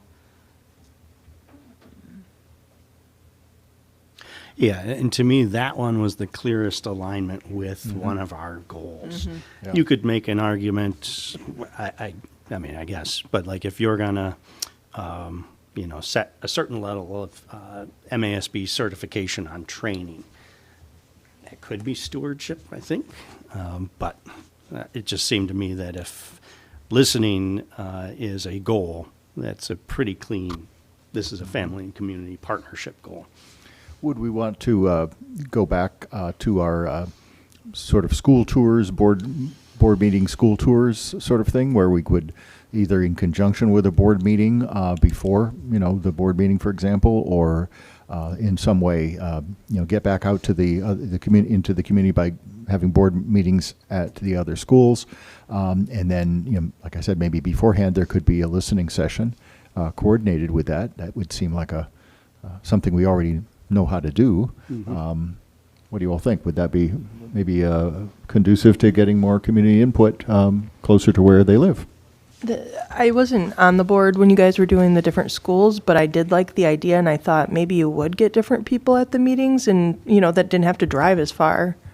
So I don't know. I'd be interested in maybe doing that if you guys thought it was beneficial. I think kind of what it started out, I felt like really strong, and I think the purpose was because it was during the Safe Warm Dry, so we'd go and we'd tour the schools and see what work had been done. But I did also often, especially towards the end, feel that we would go to the schools and we would have some of the staff that would come for the good news portion, but then they'd leave and we'd end up sitting in a gym that was pretty empty, and we have all these tech people coming to set up all this stuff.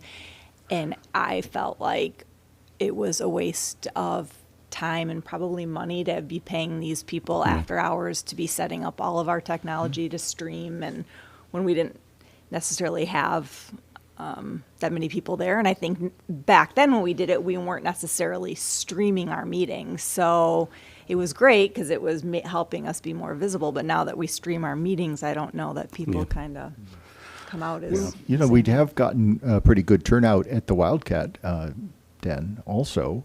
So maybe we could simplify it by just maybe having, would we want to have a series of them organized by different topics and then invite people to come there since they've shown that they will? Yeah, my thinking is we don't have to do 12 months of traveling. We can pick 3 or 4 events, and that can be the basis of your goal or your plan. Well, and if we're not having a board meeting at the same time, then maybe we wouldn't necessarily have to record them and set up all the equipment, but we'd just be there. Of course, there's always still the risk that we'll end up sitting alone in a gym. Yeah. But maybe if we, we're really careful about the publicization of the event, we'd do better. Now, are you referring to like a quarterly question and answer with the board outside of the actual board meetings? Because otherwise it doesn't really promote the interaction. It would have to be something in which there could be interaction to truly, develop that partnership, if you will. I think the model is, you want to get out there and have two-way communication. And so that means the board with a quorum can't really do that. And so maybe, we have teams of 3 that attend this one and attend this one. And then it's not an official board meeting. It's a event that the board is present at, and it's a little less controlled by OMA and all of that.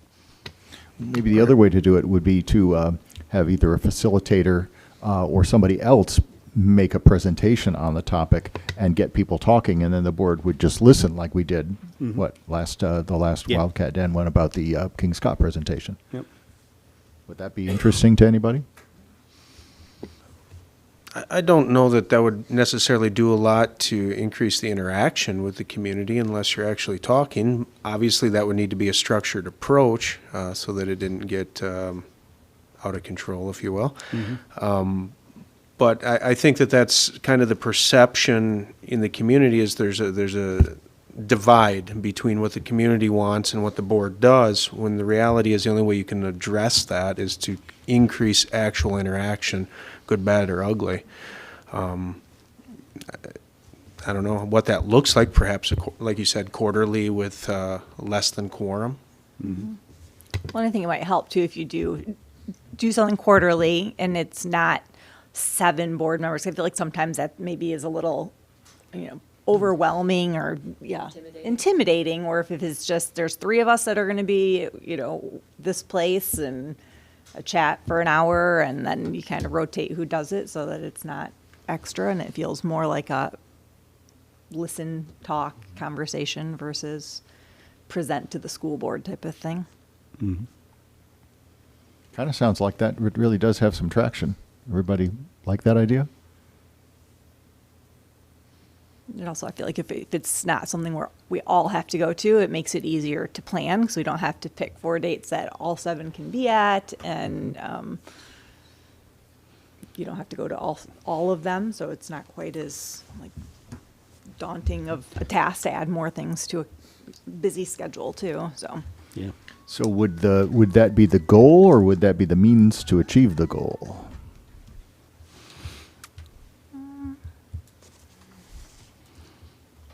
It's a good question. I would think that's the means to achieve the goal.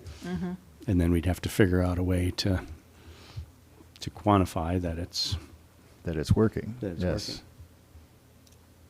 We could do it by numbers of letters to the editor about us.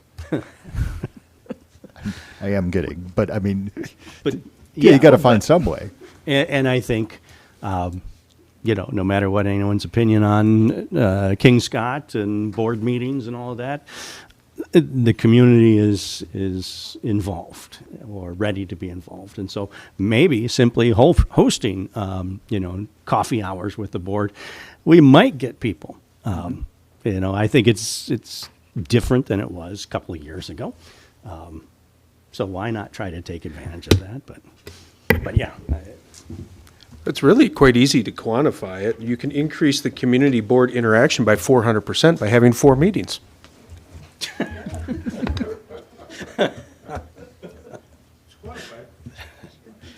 that is true.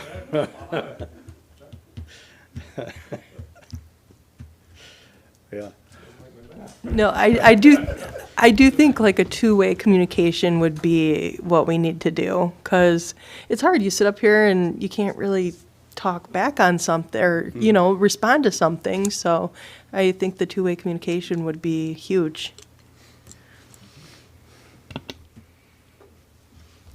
Yeah, so if that's the vehicle, then, yeah, I think, yeah, you're sort of tongue in cheek saying that, but maybe that's valid. Just saying we're going to increase public exposure, by the board by having quarterly meetings of such and such a nature. I mean, I could see that, I guess. Yeah. See where it goes. But this is still a 3 to 5 year goal, so it seems like that would.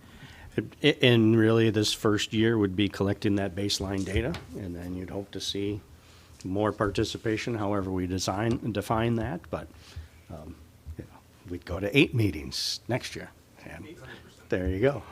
Yeah. Or maybe just look for more people at each meeting. Yeah. Yeah, and we do have views on YouTube that we could measure. Don't know exactly what that tells us. It could be multiple views by the same person, but. And that would be interesting to see if that would move the needle on the parent surveys too. Yeah. Particularly if some of the sessions were really specifically targeted at parents. Yep. Another thing that Anna brought up, just jumping topics slightly, but I do think it would be an admirable goal to look at is adjusting the agenda to reflect 50% or whatever have you with student-driven outcomes. Because and obviously we get bogged down, so it's a goal. It's not a set in stone, but. So, and that's actually why I shared this document again. I mean, because if we add, I was just brainstorming, and my team I'm not signing us up for anything at this point. But if our goal is to improve chronic absenteeism, we can have a monthly report on absenteeism. That becomes an agenda item. And same with academic progress. We can provide what updates we have. When you're talking assessments, you're not going to have data every month necessarily, but we know quarterly we will, and we can put that in. And those reporting items become your agendas for those months. And so we can very easily say, we've got X amount of agenda items that we can see for the whole school year. In June, we're going to be talking about this, that, and the other thing. And we can look ahead and say, is this focused on student outcomes and those sorts of things? We can do a little bit more long-term planning that way. Well, with the new math and ELA, that data is more readily available in real time, correct? I don't know. I would, in theory, yes. Yeah. I mean, if we're really truly focused on student outcomes, having that data on a regular basis as part of the agenda, I think would be very important. Yeah. So I'd like to see something along that lines. And then, of course, you're not going to you're going to have to balance it with the business of the district as well. But at least we can say this percentage of, or this many items are specifically focused on student outcomes. Well, since we've got our some goals down for academics and programs already and whole child development, maybe that's something that we could work on and build up. And then once we've had a chance to, start to apply the method you're describing, then we could take a look at it and see where we are and then have a discussion based on that. Okay, so now we're at X percent. Now what do we want to do differently? Mm-hmm. Well, I think, like you said, these are 5-year goals. So if you said half your agenda, that's the goal is in 5 years, that half your agenda is focused on what we should be focused on. And obviously the other half is on the business that we have to do, so. I just don't know where exactly that falls under, which category, which pillar. Well, obviously, the academic student outcomes and attendance may not be student outcomes in personnel, but they're definitely outcomes, and we could formulate it the same way. I just talked to Michelle before I came in here. You know, if we have a yearly update on HR, but there might be a quarterly report in between. And so, not student outcomes, but outcomes. Well, additionally, I think you could even put it into stewardship, board time. We're trying to steward what we've been given, you know, the fact that we're even here. And so using that time appropriately would be stewardship on the board behalf. So maybe a goal for the board and stewardship is that 50% marker? I like that idea. Yeah.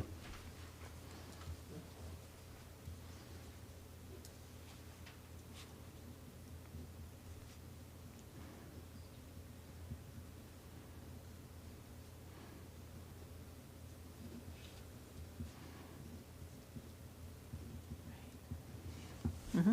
50% student. Since we're on stewardship then, what do you think of the goals that have been suggested? We want to do that in addition to those? Are we liking those? We want to tweak them? What do you think? You've got 2 as it is. If we added the board, that would be a 3. That's reasonable, I think, for strategic goals to have 3. Yeah. I do like, you know, going back to what we talked about with the fiscal responsibility. Obviously, policy is at 10%. Mary, we talked about bringing that number up a little bit for a goal, for a little more buffer. Is that something we're willing to move forward with? Yeah. Don't give me that look.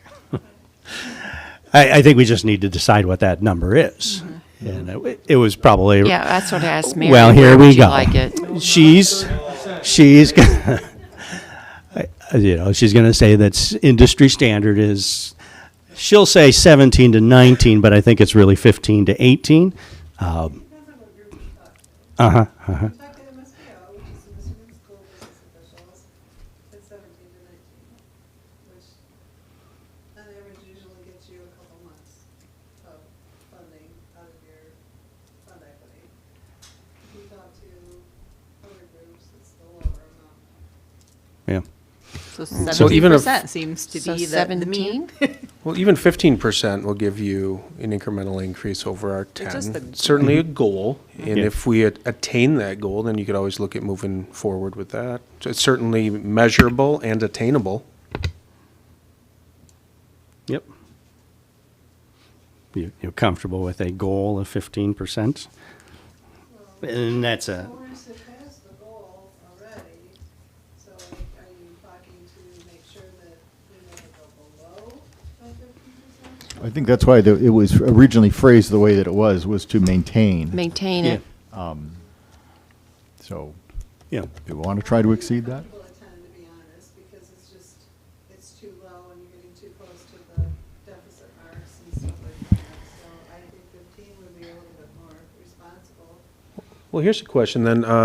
Look at like a 5 or even a 10-year trend, where have we been at on average? And that'll kind of give us an idea if we need to adjust that up or down. 10 years is going to get you into the area where we're coming out of deficit. So you're going to have some pretty low numbers there. So I could give you an average. I can tell you that it's increased every year since I've been here. Diane had stayed until the district was back on solid financial footing.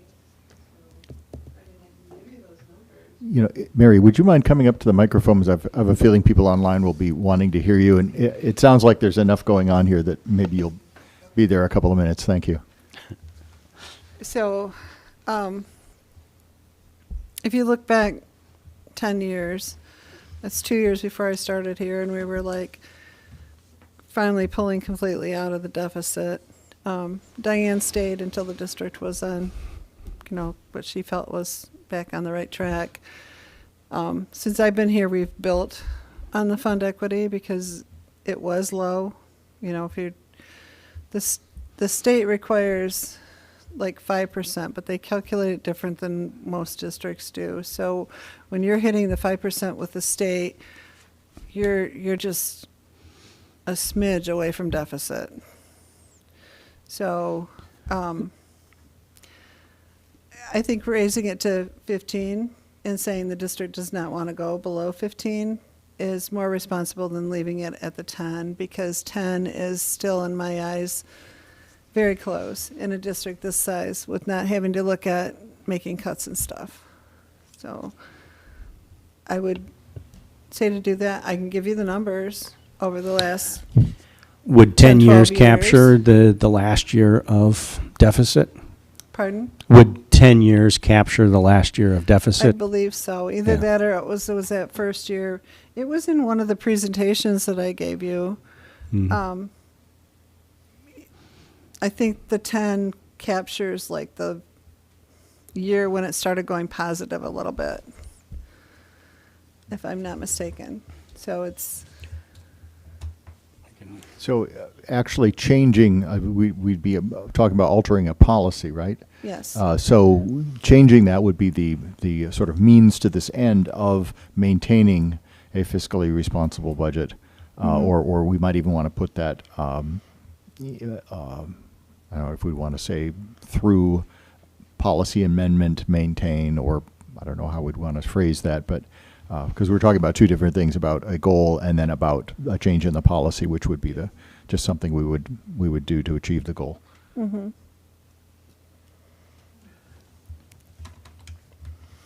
I think this is the slide that we.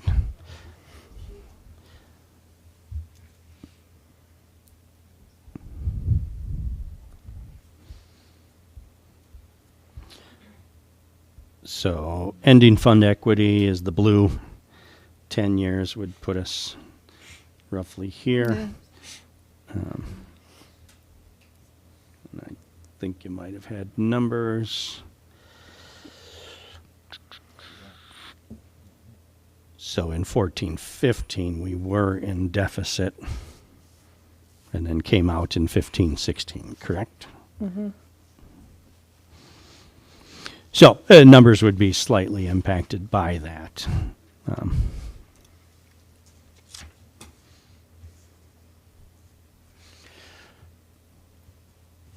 So I was looking for this while you were, but essentially, if we set the goal as 15%, then the next step would, like a step towards that goal would be adjusting the policy. Right. Is that? Yeah. Okay. Yeah. And then just as a operational goal, philosophy, we don't want to, well, I guess if you change the policy, then it's just a matter of policy. Is that really a long-term goal then? If Yeah. you were setting a goal and just changing policy, you've really accomplished nothing other than changed your policy. Yeah. But we could save a step. Just change the policy. Yeah. But I think, too, when we talked about this a couple of years ago, you were hesitant to say you wanted it at a higher rate because then that locks us in at a higher amount where we're forced to, by policy, make decisions. Am I remembering that correctly? Kind of. Would Yeah. it, Which is why I thought if we do a goal, we still have that flexibility to say, something happened in the state and we're dipping down to 13%, we're still okay.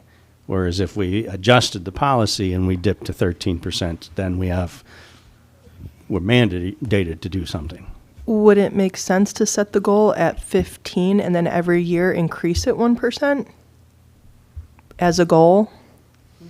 Yeah. And then and see how we do for 5 years and then change the policy to 15, but keep adding our goal as 1% per year. So 16, 17, 18. starting out at 15 instead of the 10. And every year it goes up 1%. Well, so. Would that be? You could do that. It makes, I mean, you just need to find a safe harbor kind of point, to make sure that you have at least 2 to 3 months of coverage in case something happens at the state level or, so for example, this year, if they would not have passed the budget in time for the October state aid, we would have had to have paid all that out of our funding because we wouldn't have gotten an October payment. So that's why you need your fund equity, and you also need it because there's been years, like 1 year not too long ago, they pulled back like $673,000 in August. Our budget is finalized in June, and had we not had the revenue in the budget and the revenue not exceeded our expenses, we would have been eating away at our fund equity. But because our revenues were higher than our expenses, we were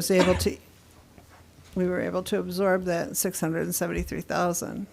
So I think one way you could actually address that as far as a goal and to get where we ultimately want to be is kind of what Monica said. Set your goal at 15% with an annual increase of 1% on the policy requirement until we hit the goal of 15%, at which point the policy locks in at 15. So it's a 5-year goal with incremental increases. So you'd start at the 10, 11, 12, 13, 14. Annual increase till we hit the ultimate goal of 5. Then we have 5 years of buffer. So that would be an annual sort of a business item to change that policy and set it 1% higher. That's what you're suggesting. Oh. Yeah. I was just looking because I feel like when we presented this, I feel like one of these slides here kind of talked about how much we would have had to pay per month. Oh yeah.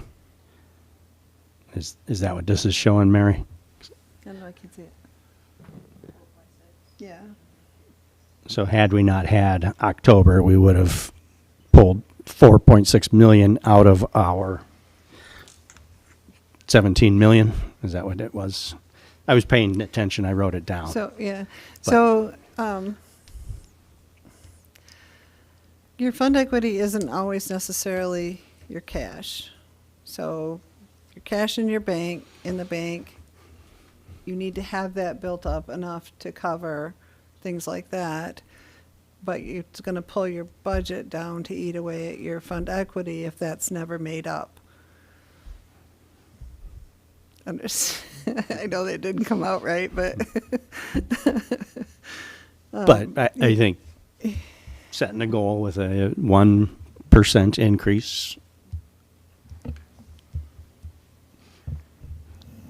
Was that you had a thought, Sarah? Yeah, I did. I was just writing it down. Maintain a fund equity at 15% with a 1% increase every year for 5 years. Goal. A goal of it. Okay, I let Yeah, that so word the out. policy would adjust. We're currently at Yeah. tens. Policy increase of 1% annually for 5 years till we hit the 15, and then if we want to reset the goal Okay. at that point. So you guys can word it better. I was just Yeah. brainstorming. Is that kind of the Is that kind of where we're going here? Because Yeah? we want to commit ourselves to 15%. We don't want to lock ourselves in necessarily right now. So Okay. we work our way up to locking ourselves in. And I think that's appropriate just because of the last 2 years of state budgeting where we've never experienced anything like this, the uncertainty. So I would hate to lock us in policy-wise at 15% and be in a position where we're not there. And that, to me, we can predict a year much better than we can predict 5 years. And so just by moving it up, and maybe next year we get to 11%, and we're making the decision on 12%, and we're looking at the state's not giving us any money, then we can make that decision. And we've told the people that we're going to do it instead of we woke up one day and said we need to change the policy. I think that Okay. That sounds reasonable, because I know, Mary, you've been warning us that we may have a very different landscape coming up in the next few years, and so that would seem a prudent approach. Yeah. And it is a mixed message. I mean, we want as healthy a fund balance as possible, but we also have to be, cognizant of the world around us. Okay. So I think we've got it. The goal is 15%, and annually we will add 1% to the policy, up to 15. And we'll sounds like- reevaluate, we'll monitor our progress each year. Okay. Okay. Thank you, Mary. So what about the long-range facility planning goal as part of that stewardship question? Locker room What? and weight room. That's it? Just check it off. All right. Next. Yeah, well, that was my question. How are we? Yeah. Would we like to have a goal based around the long-range facility planning? The suggestion is by 2026, develop and begin implementing a 5-year facility master plan. Yeah, and we, guess I'd like to kind of wordsmith that a little bit, because we do have a 5-year plan. We've got Mary's spreadsheets, and very detailed, and talks about replacements and maintenance and, the nice to have. We've got it all there. To me, the bigger part of this, the goal should be communicating it.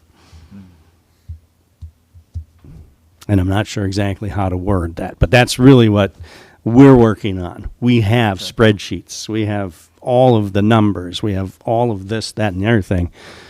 But there's only a couple of people in this room that can make sense of it. And it would be great to be able to, communicate it in a way. Yeah. Yeah. Sorry, Mary, but layman's terms. Is that really a board goal, though, being able to accurately communicate a plan that's already in place? I mean, No and no. But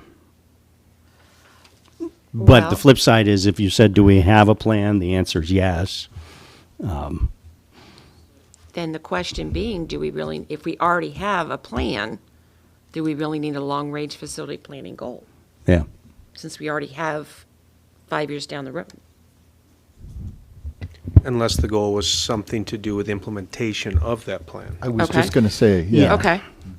And remember, the heading points, which I don't think are on this document. It was to advance and maintain a long-term sustainability plan. That is the stewardship goal overall, and it includes facilities and instructional.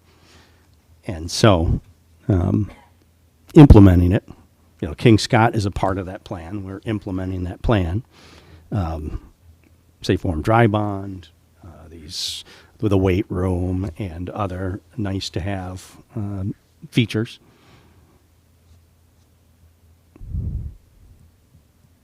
And maybe the board's goal is to set aside, Mary, I need eye contact to make sure I'm not saying something really dangerous. But ultimately, the board, sets a goal of setting aside a certain percentage of funds or a certain dollar amount to implement the items in the long-term plan. Uh-oh. Yeah.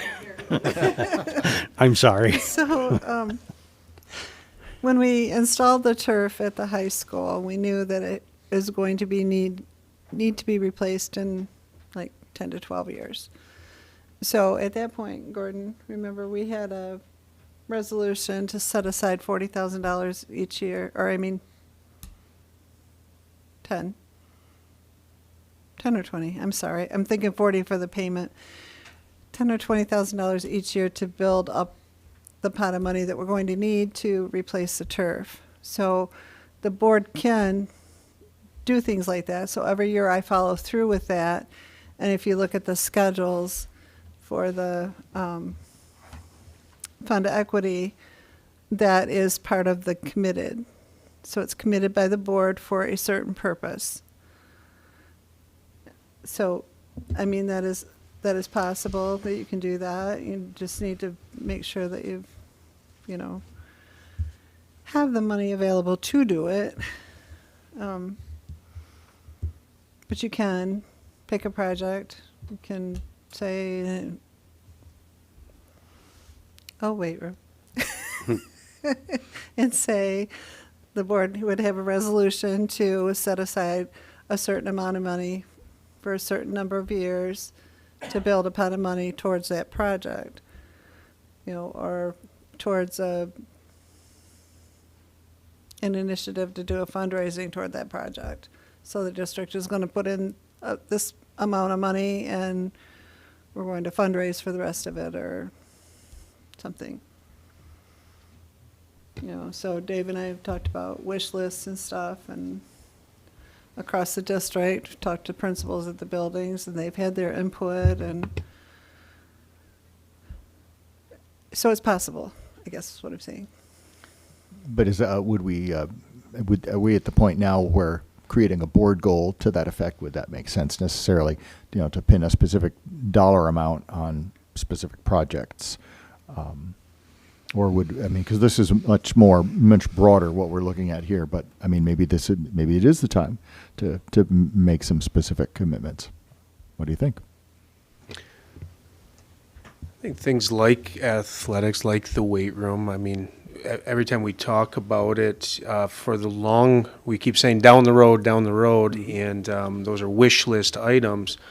However, it's also one of those things where, athletics within our school should be a priority, and being able for our athletes to participate and to compete with other, even within our own region, we're falling behind in that. And so what other time would we set that as a goal? Otherwise it's never going to happen, I guess.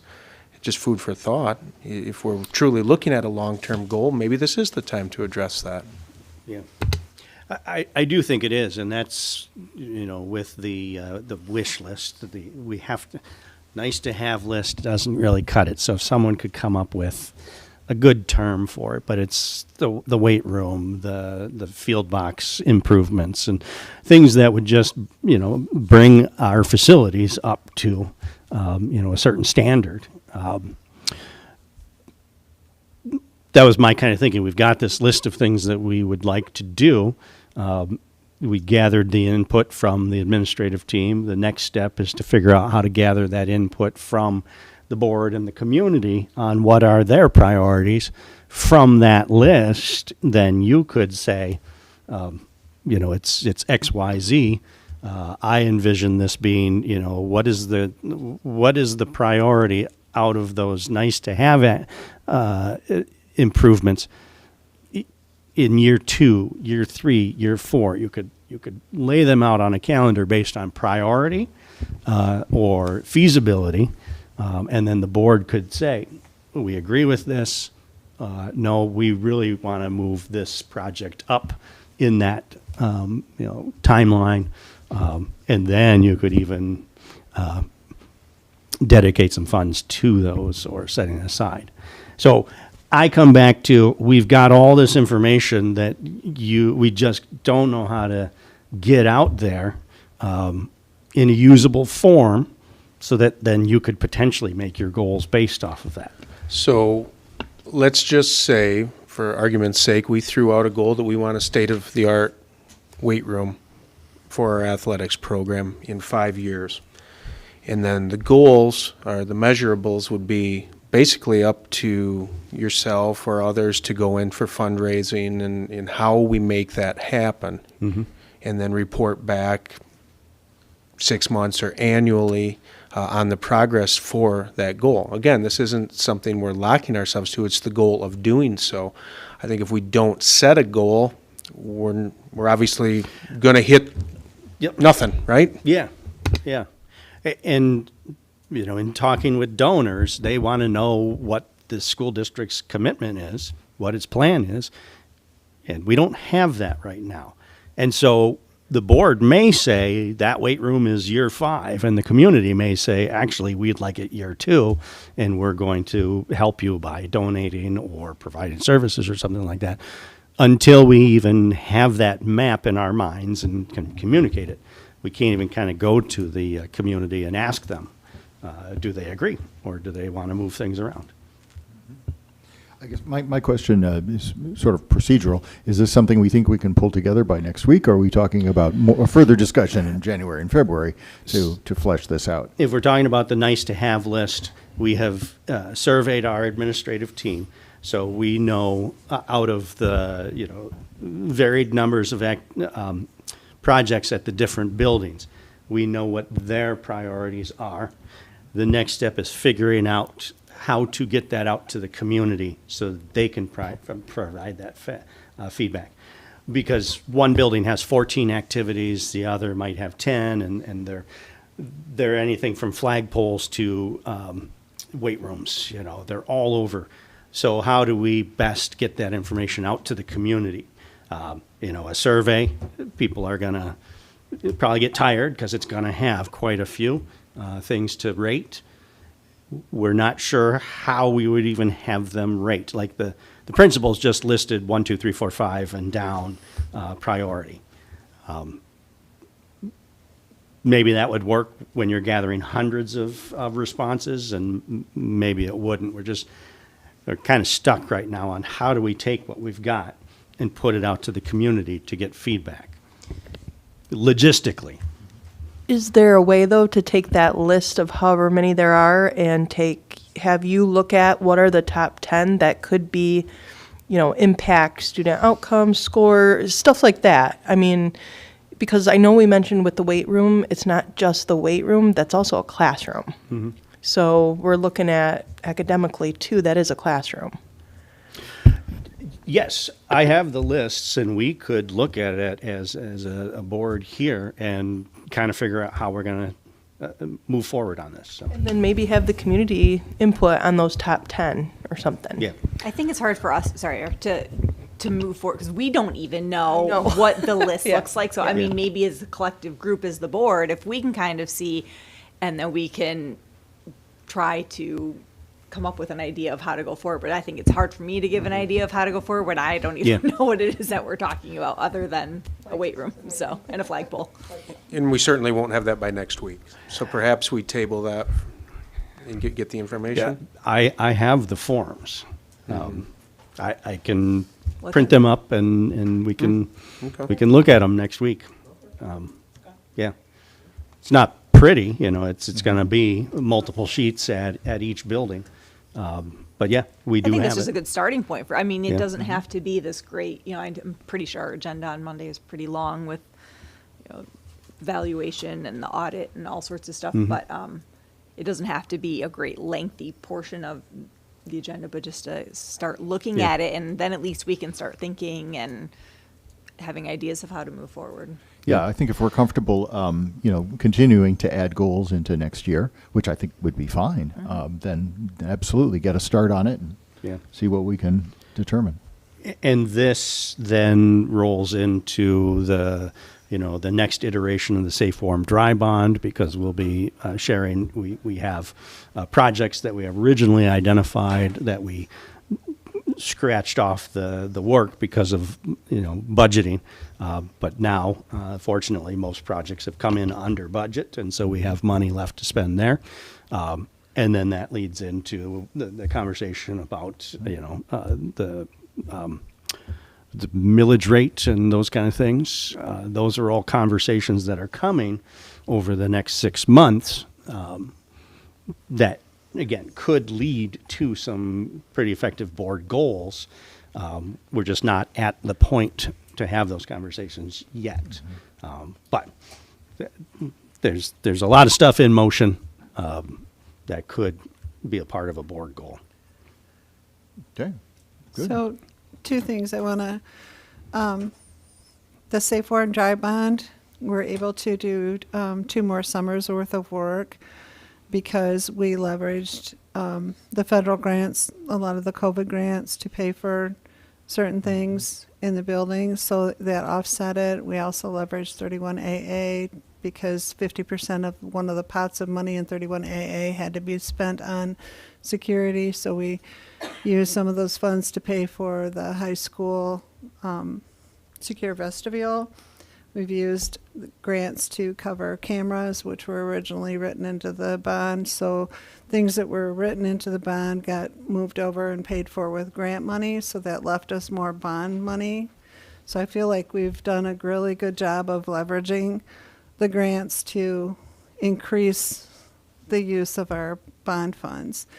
And also, there's a big difference between the wish list and the facility long-range maintenance plan. The facility long-range maintenance plan is security items and necessary things that have to be done within a certain time frame. So annually, every year, we have to replace all the filters on the air intakes and all the filters on the water things. So that is part of the long-range maintenance plan, because every year you have to have money set aside to do that. The roofs are now in schedule. The long-range maintenance plan goes out 20 years, well, 20, maybe 25 years, but it includes replacing roofs and replacing univents or replacing boilers and things like that. So when those things are supposed to be getting to the end of their life, they can be reviewed, and so there's a big difference between the wish list, because I wouldn't let them put anything security or immediate needs in the wish list. There was, so I just want you to understand there's a difference between the two. And wish list captures that the best, but it's difficult to go to the community and say, this is our wish list. And, but very clear distinction. These items on this wish list, nice to have, absolutely in no way are necessary. They are just bringing our environment up to a certain standard. I think that's why the initial recommendation of the goal was to develop and begin implementing the 5-year facility master plan, because, as you said, Mary, those things are not really negotiable items. They're not things we'd like to have. Right. There mustn't be leaks, in the roof, and boilers must keep the students warm and things like that. So I think, maybe that one needs to simmer a little bit more and figure out how to start folding in to that concept some of the wish list, for lack of a better term, wish list items. But maybe we could start that discussion next week. Yeah, so I'll throw that in my superintendent update so you could get an advanced look at them, Okay. and then we can have whatever conversation next week. Okay. But we still have 2 pillars to look at, I think, yes. Personnel. Is that one of the ones you're counting? Well, yeah, and I don't remember that we had some discussion around the family community partnership. But yeah, so I think personnel, I think we're good on that, with the exception that the board would have to approve the Raymond contract. At this point, we would administer it next year. I don't think there would be time to get it set up and administer it this year. It's possible, but something to consider. And then, if the board does approve that, then we can come up with a calculation, use the one that I came up with, or we can fine tune it. And then the hiring retention, Michelle said she's good with that, and that would work. Anna? Well, I would just, the whole Raymond thing, currently says annually review Raymond survey results to track progress. Do you have to use Raymond? I mean, we liked Raymond, but if for your goal, for the monitoring, could it simply say annually review survey results with the intention that you're going to use Raymond, but if the budget doesn't allow for it, or if after another year you feel like, okay, we can replicate this survey, we've done it enough, staff trust the process? Could you try to create it again on your own type of thing? Yes, with AI's help, I feel ever more confident that we could. If you look back, like we years ago tried to do this ourselves with a Google form. We're now eons past that with having Gemini be able to go out. And also, we also have the Raymond questions themselves that we've got experience with. We wouldn't violate copyrights or anything like that. But I think we're much more wise about what it is we're actually trying to ask and get information on, that we probably could come up with a survey that we could administer multiple times and track it. And I don't disagree with that. The only question would be, even if you replicate it, is the calculation going to be such that when we're talking decimal points, you might be looking at apples to oranges? That was my question as well, is making, we might have to reword the goal so that it would reflect whatever it is we're doing, which we're not sure yet. Yeah, and certainly if you administered a new one, then that would be baseline data. You wouldn't be able to compare it to Raymond. Yeah. But to me, the goal is about putting that process in place and then monitoring the data for improvement. How are we feeling? What do we think that we would get? Would we get a similar level of staff filling out a survey if we were offering that survey directly as opposed to going through a third party? Yeah, that's a good question. If you remember the first year when we administered, have we done Raymond 2 years now, or was it just one? 2. We did 2. When we first rolled it out, you saw a lot of, suspicion of the process and everything. And so I don't know. One of the nice things of the third party is that we, APS administration, doesn't have access to the data. So there is that sense of confidentiality. I don't know how much of a factor that played in either administration of the survey. We certainly heard about it, that they were concerned that we were going to use the results to track them down and things like that. But I think over, the multiple administrations of that survey, and they see what we're doing with it, and that we're trying to improve their experience, I would like to think that we're in a better place trust-wise. And so if we switch to, our own, you might see some of that concern about, it's just going right to the superintendent. But maybe we're in a better place where they understand the intent of it, and we could get good feedback, good response rates by doing it ourselves. I do have a question. Maybe it's just definitions. When we look at the new hire retention goal, that's, setting a measurable goal with a percentage. And because the ultimate thing here is to attract, recruit, retain, and develop high-quality staff. Now, implementing a survey that looks at engagement, does that necessarily develop a high-quality staff or do anything for retention, or just track where we are? And so my question would be, should the goal be measured at something that actually helps to develop a high quality, such as further training or optional stuff, something along that lines? And again, maybe I'm way off mark, just the survey it looks where you're at, but it doesn't actually move to do those things. Does that make sense? Yeah, it certainly does. So like our results came back that appreciation was an area that the data showed we needed to improve upon. And so we actually changed our practices. The administrative team did a book study on, and I just had to chuckle that if you knew my history with reading as a child, that I've now gotten this district to do 2 book studies is just, anyway, thank you. We did a book study on the 5 languages of appreciation in the workforce, and from that, each building principal and central office, we identified steps that we would take to show appreciation in a variety of ways. So the survey spawned our change in practice. And then, in theory, if all of a sudden we administer it again and appreciation is through the roof and now something else has come, we would respond to that.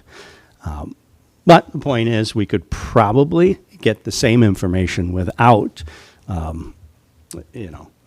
signing up for Raymond again.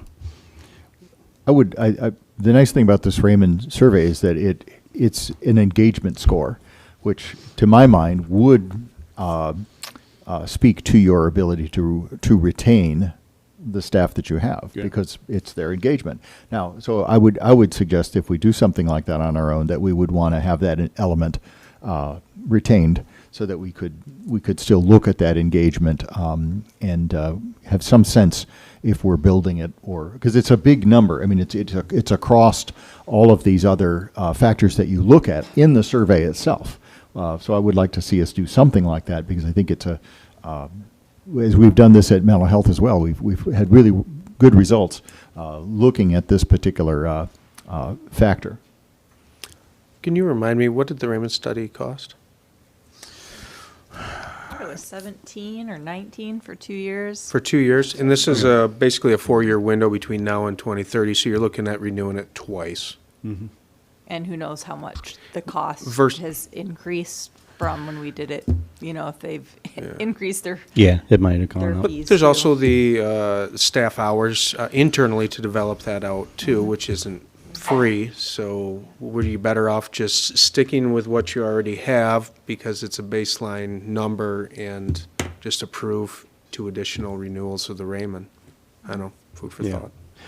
There's definitely benefit in consistency and having them do the majority of the work on that. And Wonder if they knew that we were looking at a 5-year plan with them, if there would be a, price reduction of some sort versus.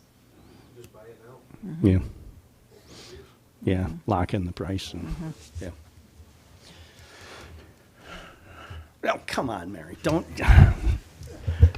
Did you see the look she was giving me? Thanks.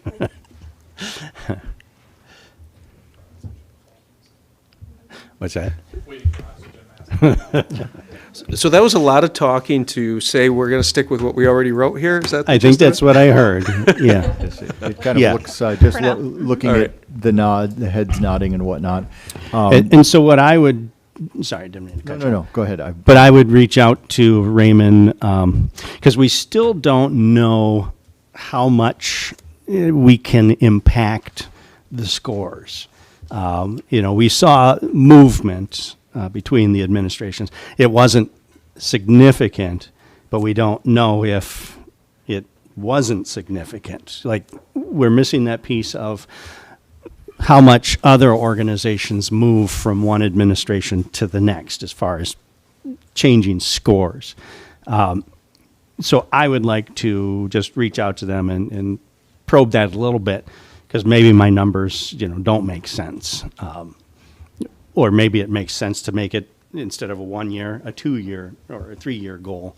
So I would just look at the actual numbers and get a little better understanding of how much can be expected. If we were just simply the greatest organization starting tomorrow, what could we expect to see in the scores the next time we administer it? I kind of feel like, and again, I wouldn't necessarily trust my memory, because I think that was chemo time, and who knows what survived. But I feel like she did have at least some anecdotal, stories about how organizations had fared when they got their number, and then they implemented this, and then the number changed. But it was entirely dependent on what the organization actually did. Yeah. But I think that she would have some sense on how the needle can move. My gut my sense would be that the needle isn't going to move very far, because when you look at how close so many organizations are across various industries, because this goes to just everybody, all kinds of disciplines and fields, and when you look at how close they are, it's kind of fascinating. It's also daunting because you would think that it would be easier to move that needle, and it isn't. So I think if you're moving it at all, that would be a real success. So my gut kind of tells me that she'll say something like that. But then again, I've gotten to be in a few presentations with her and whatnot, but I could be wrong. But I would be very interested to know that. Yeah. And I think that's a reasonable question before we set that specific goal. But maybe we could look at it this week with the idea of sharpening this goal up in the next meeting. Yeah. Yeah, and if you remember when we looked at this, I'm losing track, so last spring's data, we had some of those unusual, the percentiles moved, but the average didn't, or the average moved very slight, but the percentile jumped. I know there were 2 areas where I highlighted it when we looked at it. So again, just like what drives that and better understanding how it works. So.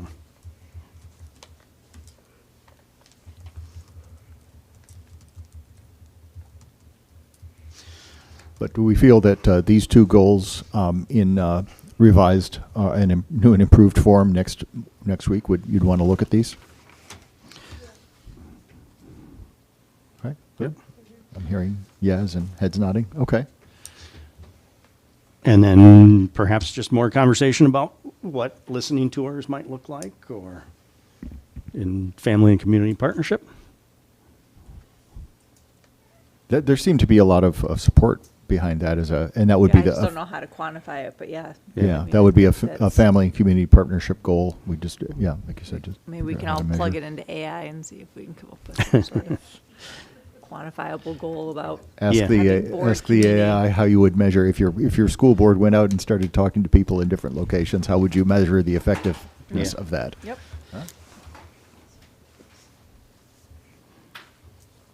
Okay. Well, I think that was an hour discussing outcomes, which would put us, 40% of them, well, it depends on when the meeting ends, but I guess we might be well over our 50% already. That story has not yet been written, so. Yeah, it's tough to do that, huh?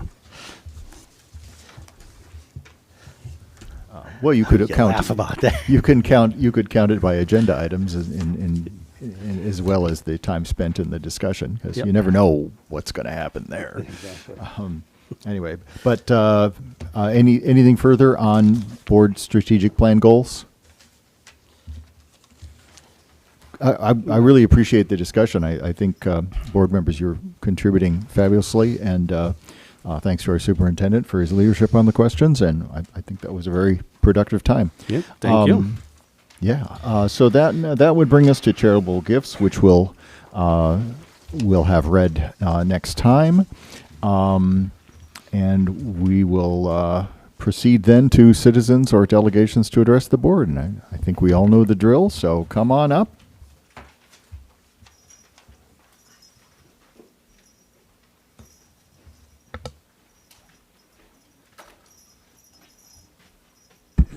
My name is Tammy Hinkle. I live in Alpena, and I work as an instructional assistant at Wilson School. I really appreciate the thoughts about meeting with our community and having conversations with them, because I really think that's what's important to a lot of the people in our community. But I also would like to see having a time where your staff could meet with the board and having an open conversation about whatever they may be concerned about. And one of the questions was asked about how is our ELA or our math curriculums working. And I think to talk with your teachers and instructional assistants who have boots on the ground could give you an idea of how the kids are feeling about it and how they're doing with the new changes.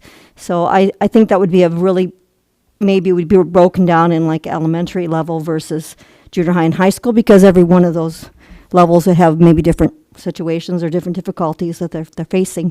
So I see kids every day that struggle with some of these changes, but obviously, there's kids that are excelling. I'm sure the overall goal with these changes will be good eventually, but right now some of them are struggling with the new curriculums. But I also wanted to talk about test scores.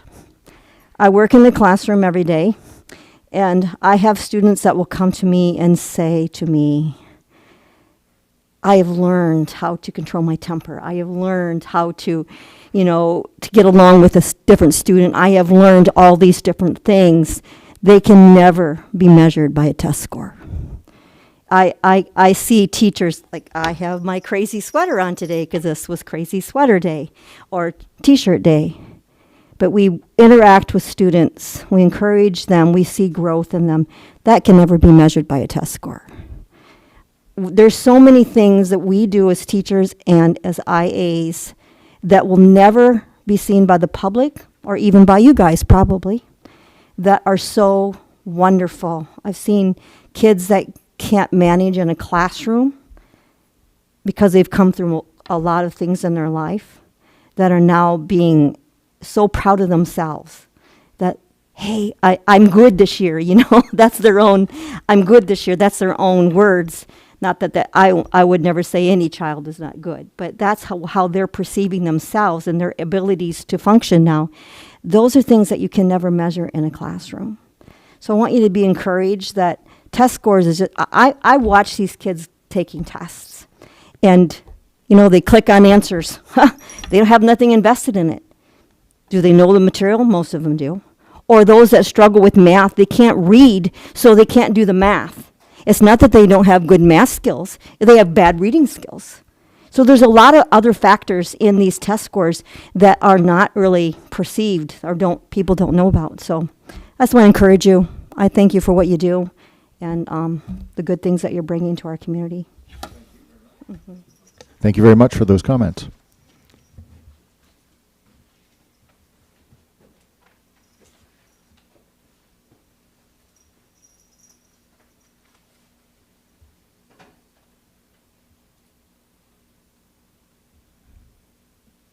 Anybody else?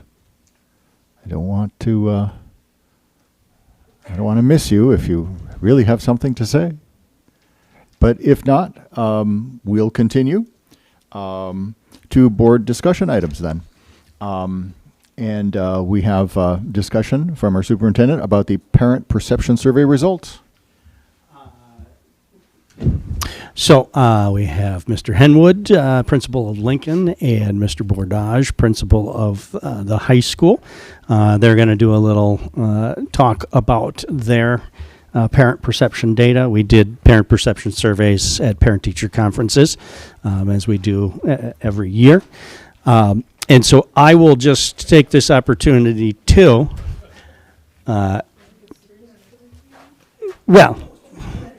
I talked to them, so.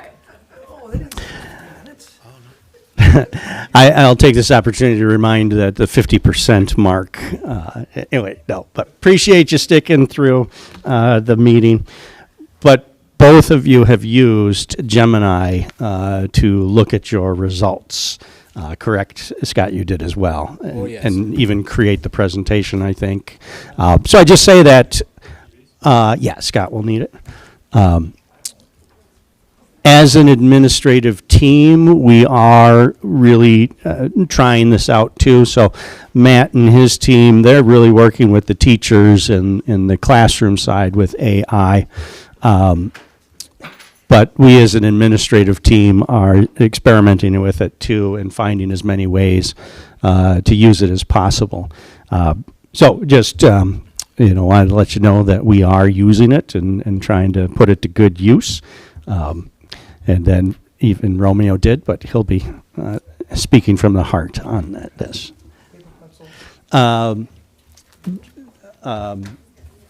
Scott, there's How do I do the next this one. And both were very gracious because they did ask when this was in the agenda, and they both agreed that they could stick it out to the end. So thank you, gentlemen.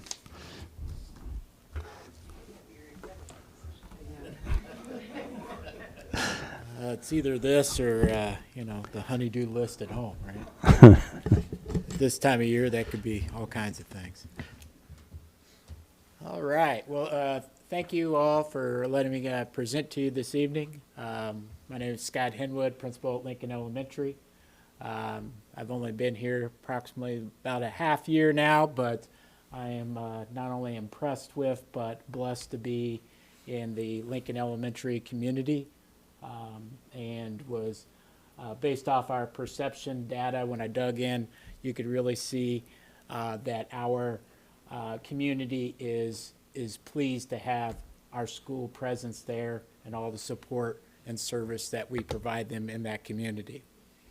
So taking a look at our information here, we'll just be looking at the feedback, looking at some of the strengths, and some how we might use this data at our school to help us shape our goals at Lincoln Elementary. So looking at our information, our families as a whole view Lincoln Elementary as a safe, caring, and effective learning environment.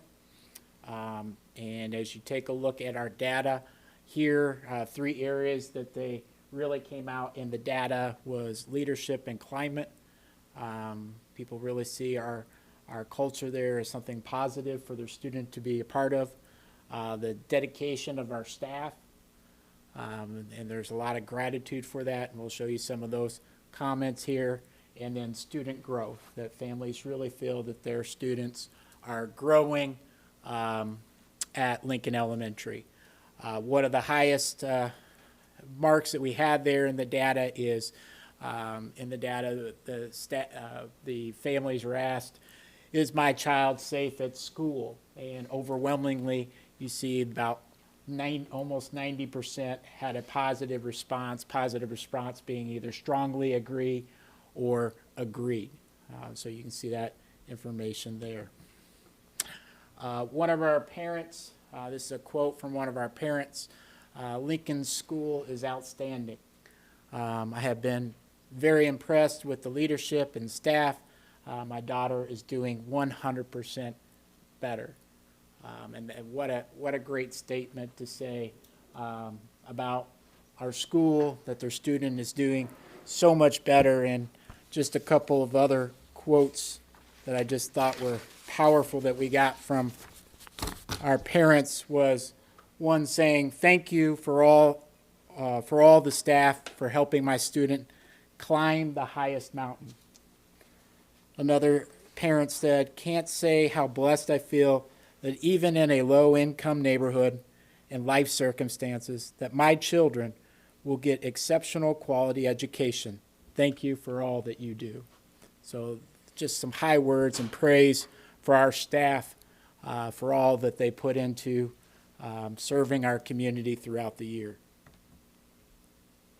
Now, we had a lot of high marks, and when you looked at through a lot of our data, we had a lot of marks that were about 90% or higher positive. But you know, you always want to look for areas to get better, and this was one. Though our families felt that their students very safe at our school, that they, you know, looking at this data here, you know, we can look to get better at helping create a safe going to and from our school. Though still the majority, 54, almost 55%, had a positive response. When you looked at neutral and negative comments, you were like about 45% of our parents wanted us to take a little bit more look at the transportation, the safety, traffic safety at our school. So that is something that we will be looking at as a team throughout this year. How can we continue to make people feel that it's safe as their kids are coming to and from our school? And then a couple other areas that popped up here. I mentioned the traffic safety, but families just wanting to have a little bit more clarity and behavior, especially wanted more communication on our PBIS program, you know, and making sure, you know, that our students had more clarity in how we do peer conflict resolution, handling things, doing like restorative practice along the way, to make sure that the things are consistent and transparent to our families about the processes. And then just wanting more information about special education, talking about in there about red tape being more state and federal laws. We don't have as much that we can do about those things, but the more that we can kind of help them understand the process, I know that can make people feel a little bit more better. So that's something we're going to look at as we move forward with this information throughout the school year. The next part of our goal as a staff is taking this information and building goals. We specifically will be taking a look at building an effective goal for our school improvement plan. One of the potential goals that we would make would be having by the spring of 2029, 95% of our students feeling they had a trusted adult at the school. This is a great way of helping students to be more resilient and to help improve behavior when they have someone that they feel they can trust in the building to talk to. Some of the strategies that we're probably going to be looking at this year as we move forward with this data, for example, 2x10 relationship strategy. So in the future, we look to maybe have a staff member where they'll pick 3 or 4 students that they can sit down for 10 days straight and have just non-academic conversation to get to know them better. And then once they're done with those 3 or 4, do another 3 or 4 and continue to do that so we can just build a better community for our students. Another area that we would look at is we already have each of our grade levels doing morning welcomes, and just how can we enhance those so students feel more comfortable and a part of the community, not only with the adults but other students as well.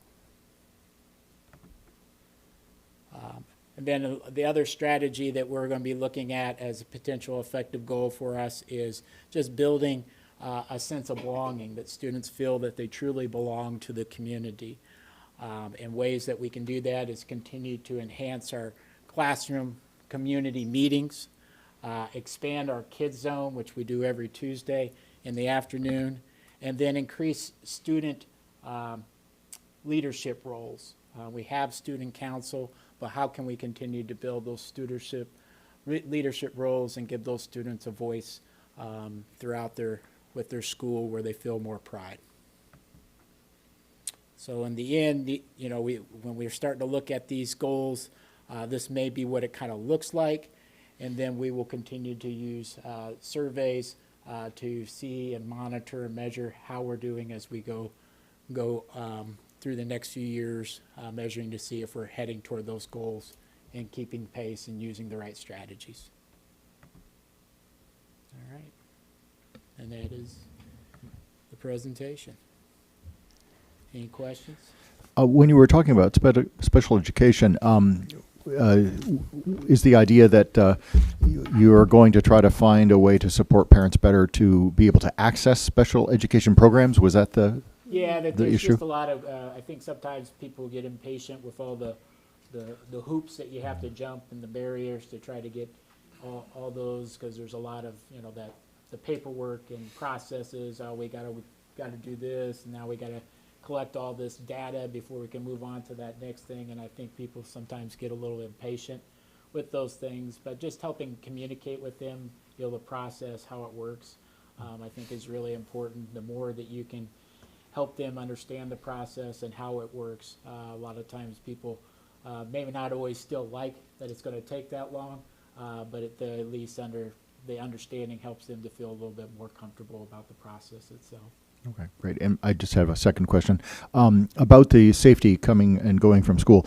Do we have a sense for what proximity to the building these issues are happening? I mean, are we talking about needing more crossing guards farther from the building, or are these rolling stops? Are these happening right in front of the building, or at parent drop-off? Or it's kind of the with the building being on an angle, the way that it is, you have the 2 streets coming in.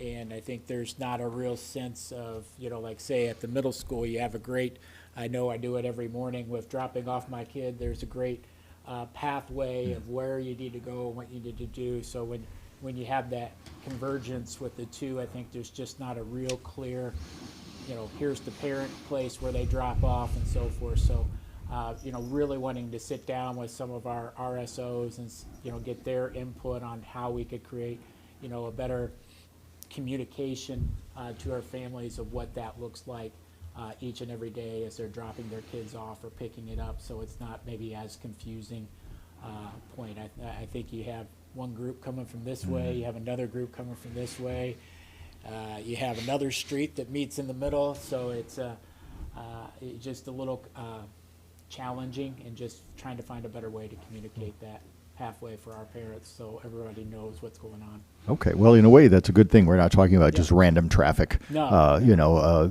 endangering the children just anywhere. But it's a problem that we can identify and solve. Yeah. Oh, great, thank you.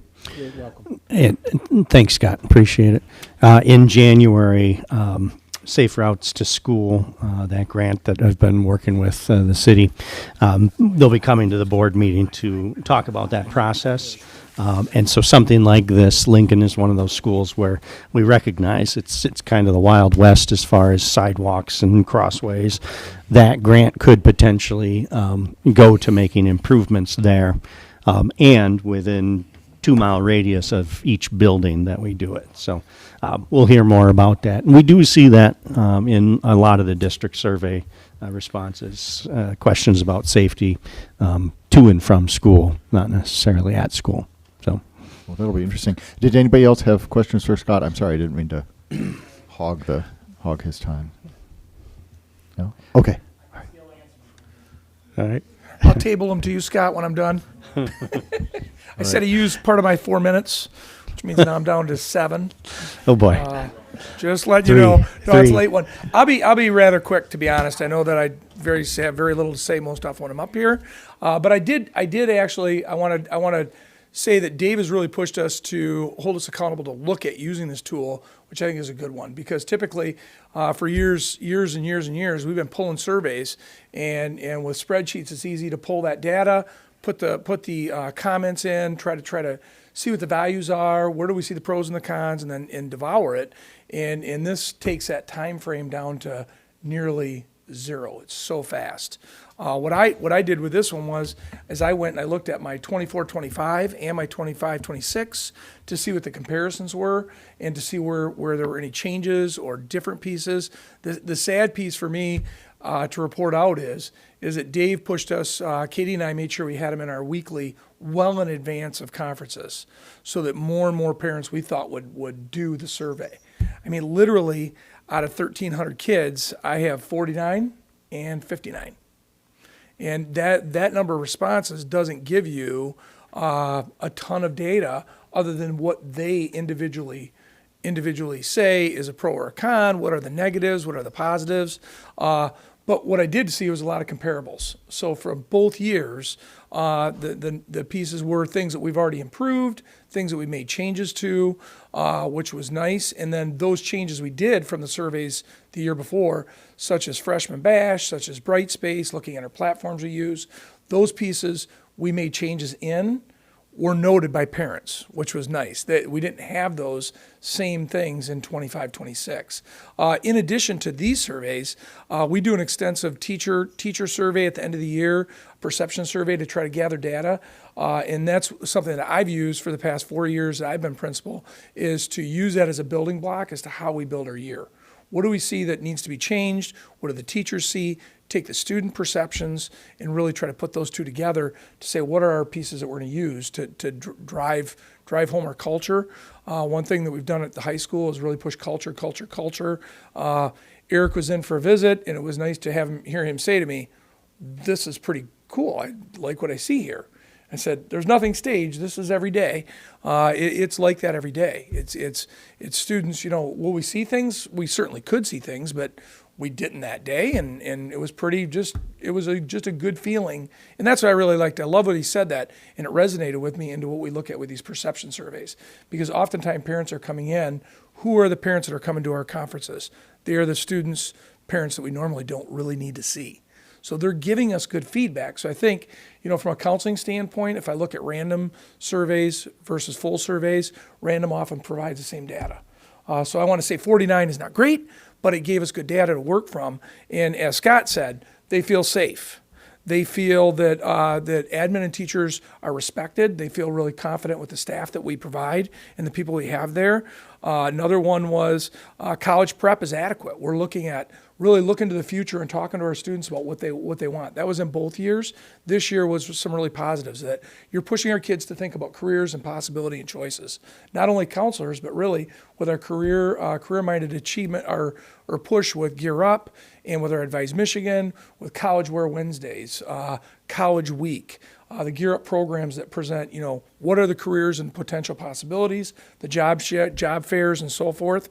Fairness and equity is good for the students and staff, by the students and staff at the high school. So the students feel that that's an important piece based on what their parents recognized. We note that there's a noticeable advertising piece with CTE, which is a good push, and are advanced in AP classes not being looked at as favorably. Not true. What we found was Dave supports our team in making decisions to provide those AP courses. For example, adding AP pre-calc, making sure that we run courses, for example, with AP English, if the numbers aren't as high as 32 and balances, saying we need to push these classes, can we keep those students in because we want them in the brick and mortar and we want them at AHS versus the college. So those are pieces that are noticeable. But with the advertising, we have, we were talking about the expo for 8th graders coming up to show them the interest that's available for them in CTE and all those pieces. Those are nice, but we also want to show the core and what we have to offer our students in all those areas. Multiple digital platforms. We talked to parents about Parent View and Student View. They said Brightspace is something that's our digital platform that teachers are using. There's a disparity from one teacher to the other. When we first started this after COVID, it was very clear what we were doing. Now we give more teacher autonomy, and it said last year, please address this with staff. And we saw a noticeable difference in the survey, which was nice, that they're seeing those pieces where parents can pull data and pull resources from the Brightspace. However, what is too much? If you give them everything, or do you give them just a sampling? So there's a real teacher autonomy piece that we have to follow with that. One of the things that Gemini does, or any AI, is you ask for next steps. What can you do beyond what's available or what your brain can find?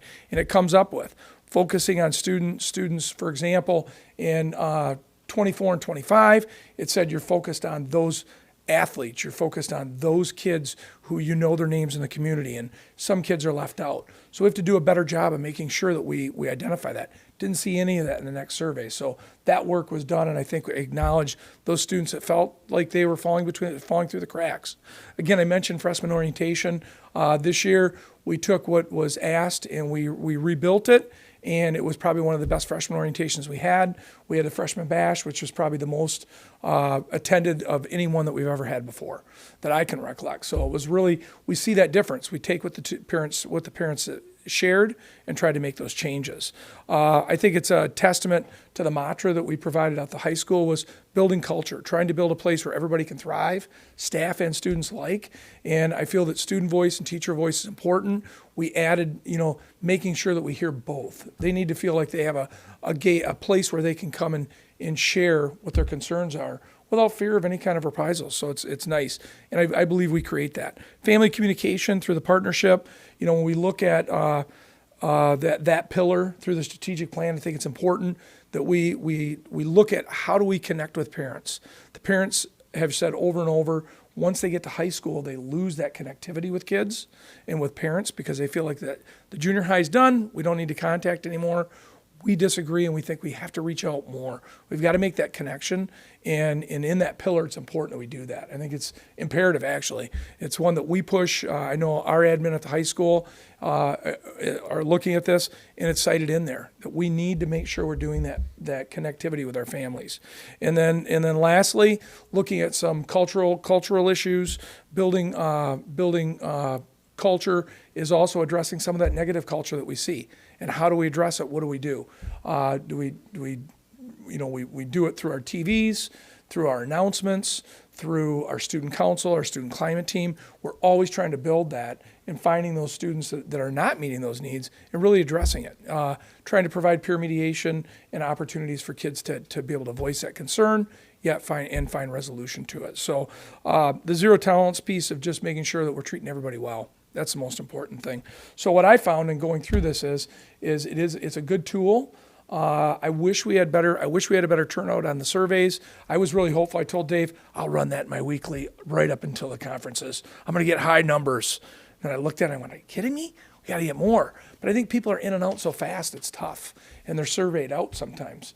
But the ones that did it, I think, provided us with some good feedback that gives us a good vision how we want to carry on at the high school and bring that to our departments, to our, Dave has set up a great process with a strategic plan of how we report out. And I think that system is going to work in really getting information from our students, from our admin, to our staff, to our departments, through MTSS, PBIS, and all the pieces we do. So I'm pretty confident with it. And liked our results too. Like I said, using both forms is a good way to try to set up a system that helps that place be the best it can be. It's a big system there too. So questions. That was from the heart. And I appreciate you coming in too, and whoever else does in the building.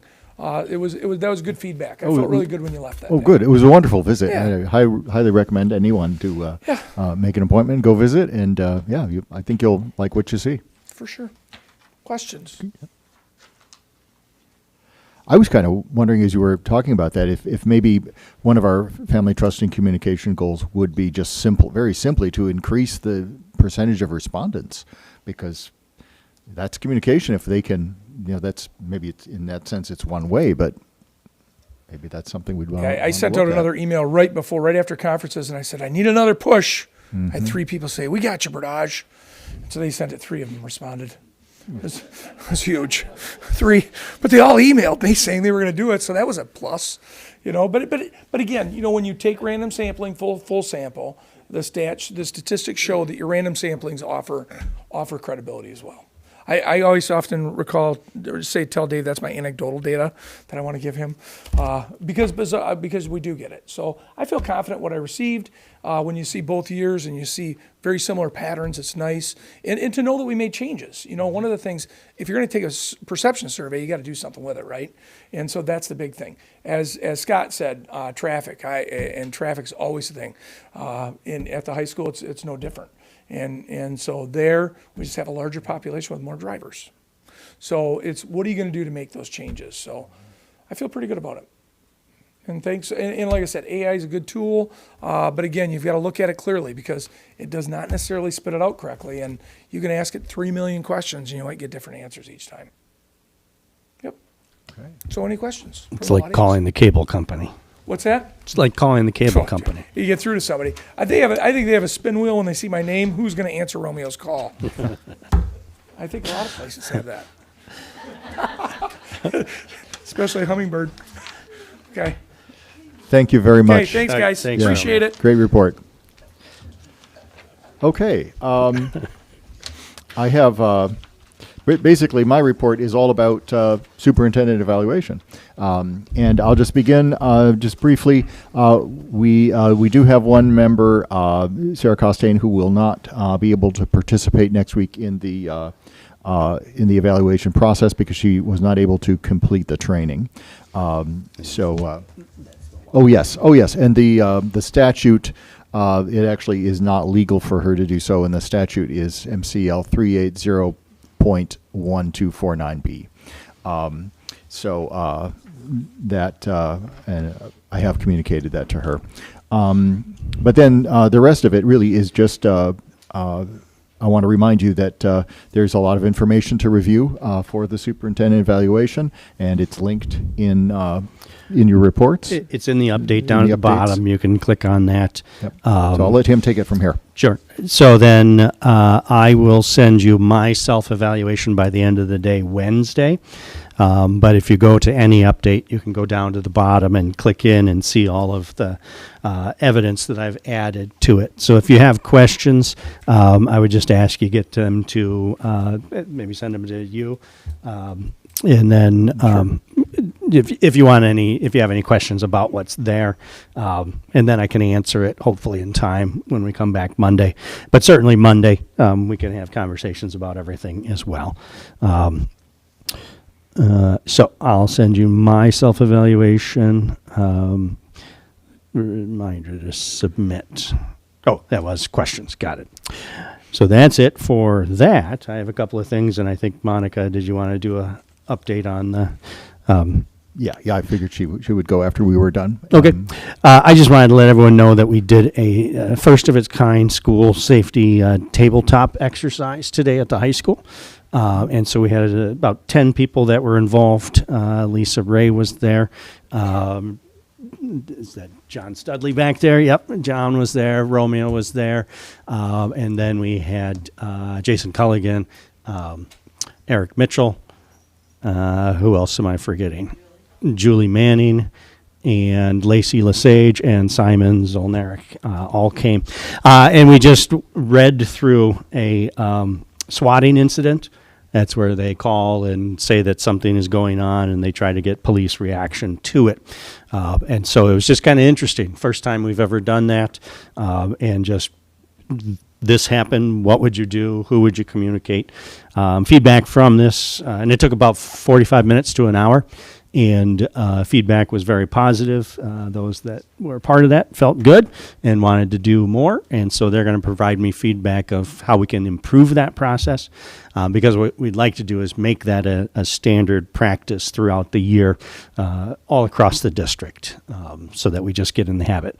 And the focus was really focusing on our emergency operations plans and does it cover all the bases? And so we'd update that. But that was very positive. It was a good experience, and you'll be hearing more about that. We did receive a email about mice at Ella White. We are aware that's been an ongoing situation. We've got treatments coming and traps and all those sorts of things. But it is a very large old building with an enormous under structure. And so, unfortunately, you will have that, but we'll provide more detail on that later.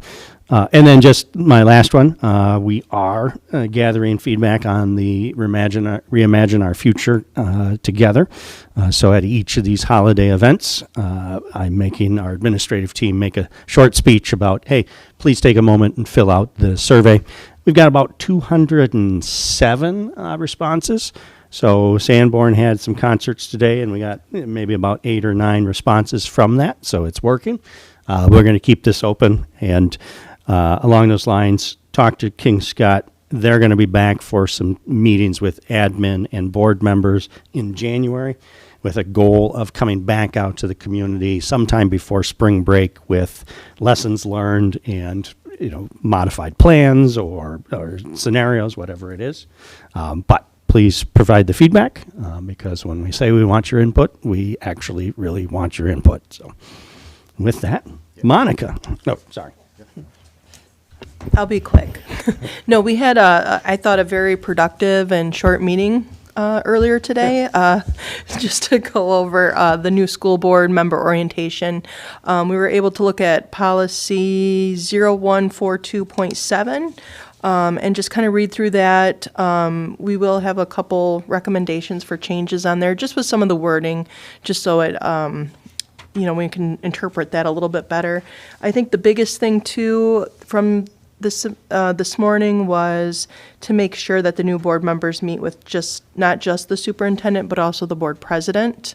I thought that was very important. We went through a checklist, just adding some additional items about, making sure our Chromebooks are set up, making sure that the superintendent updates weekly are sent to the new board members, reviewing Robert's rules, and then Anna will be helping kind of work on updating our board website so that it's a little more user-friendly with links and more information on it. So we are basically going to work on all that and then meet one more time before we bring it to the full board.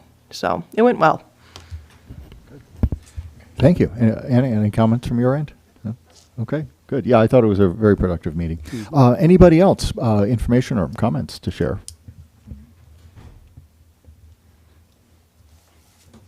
All right, hearing nobody else with discussion items, that brings us to our advanced planning.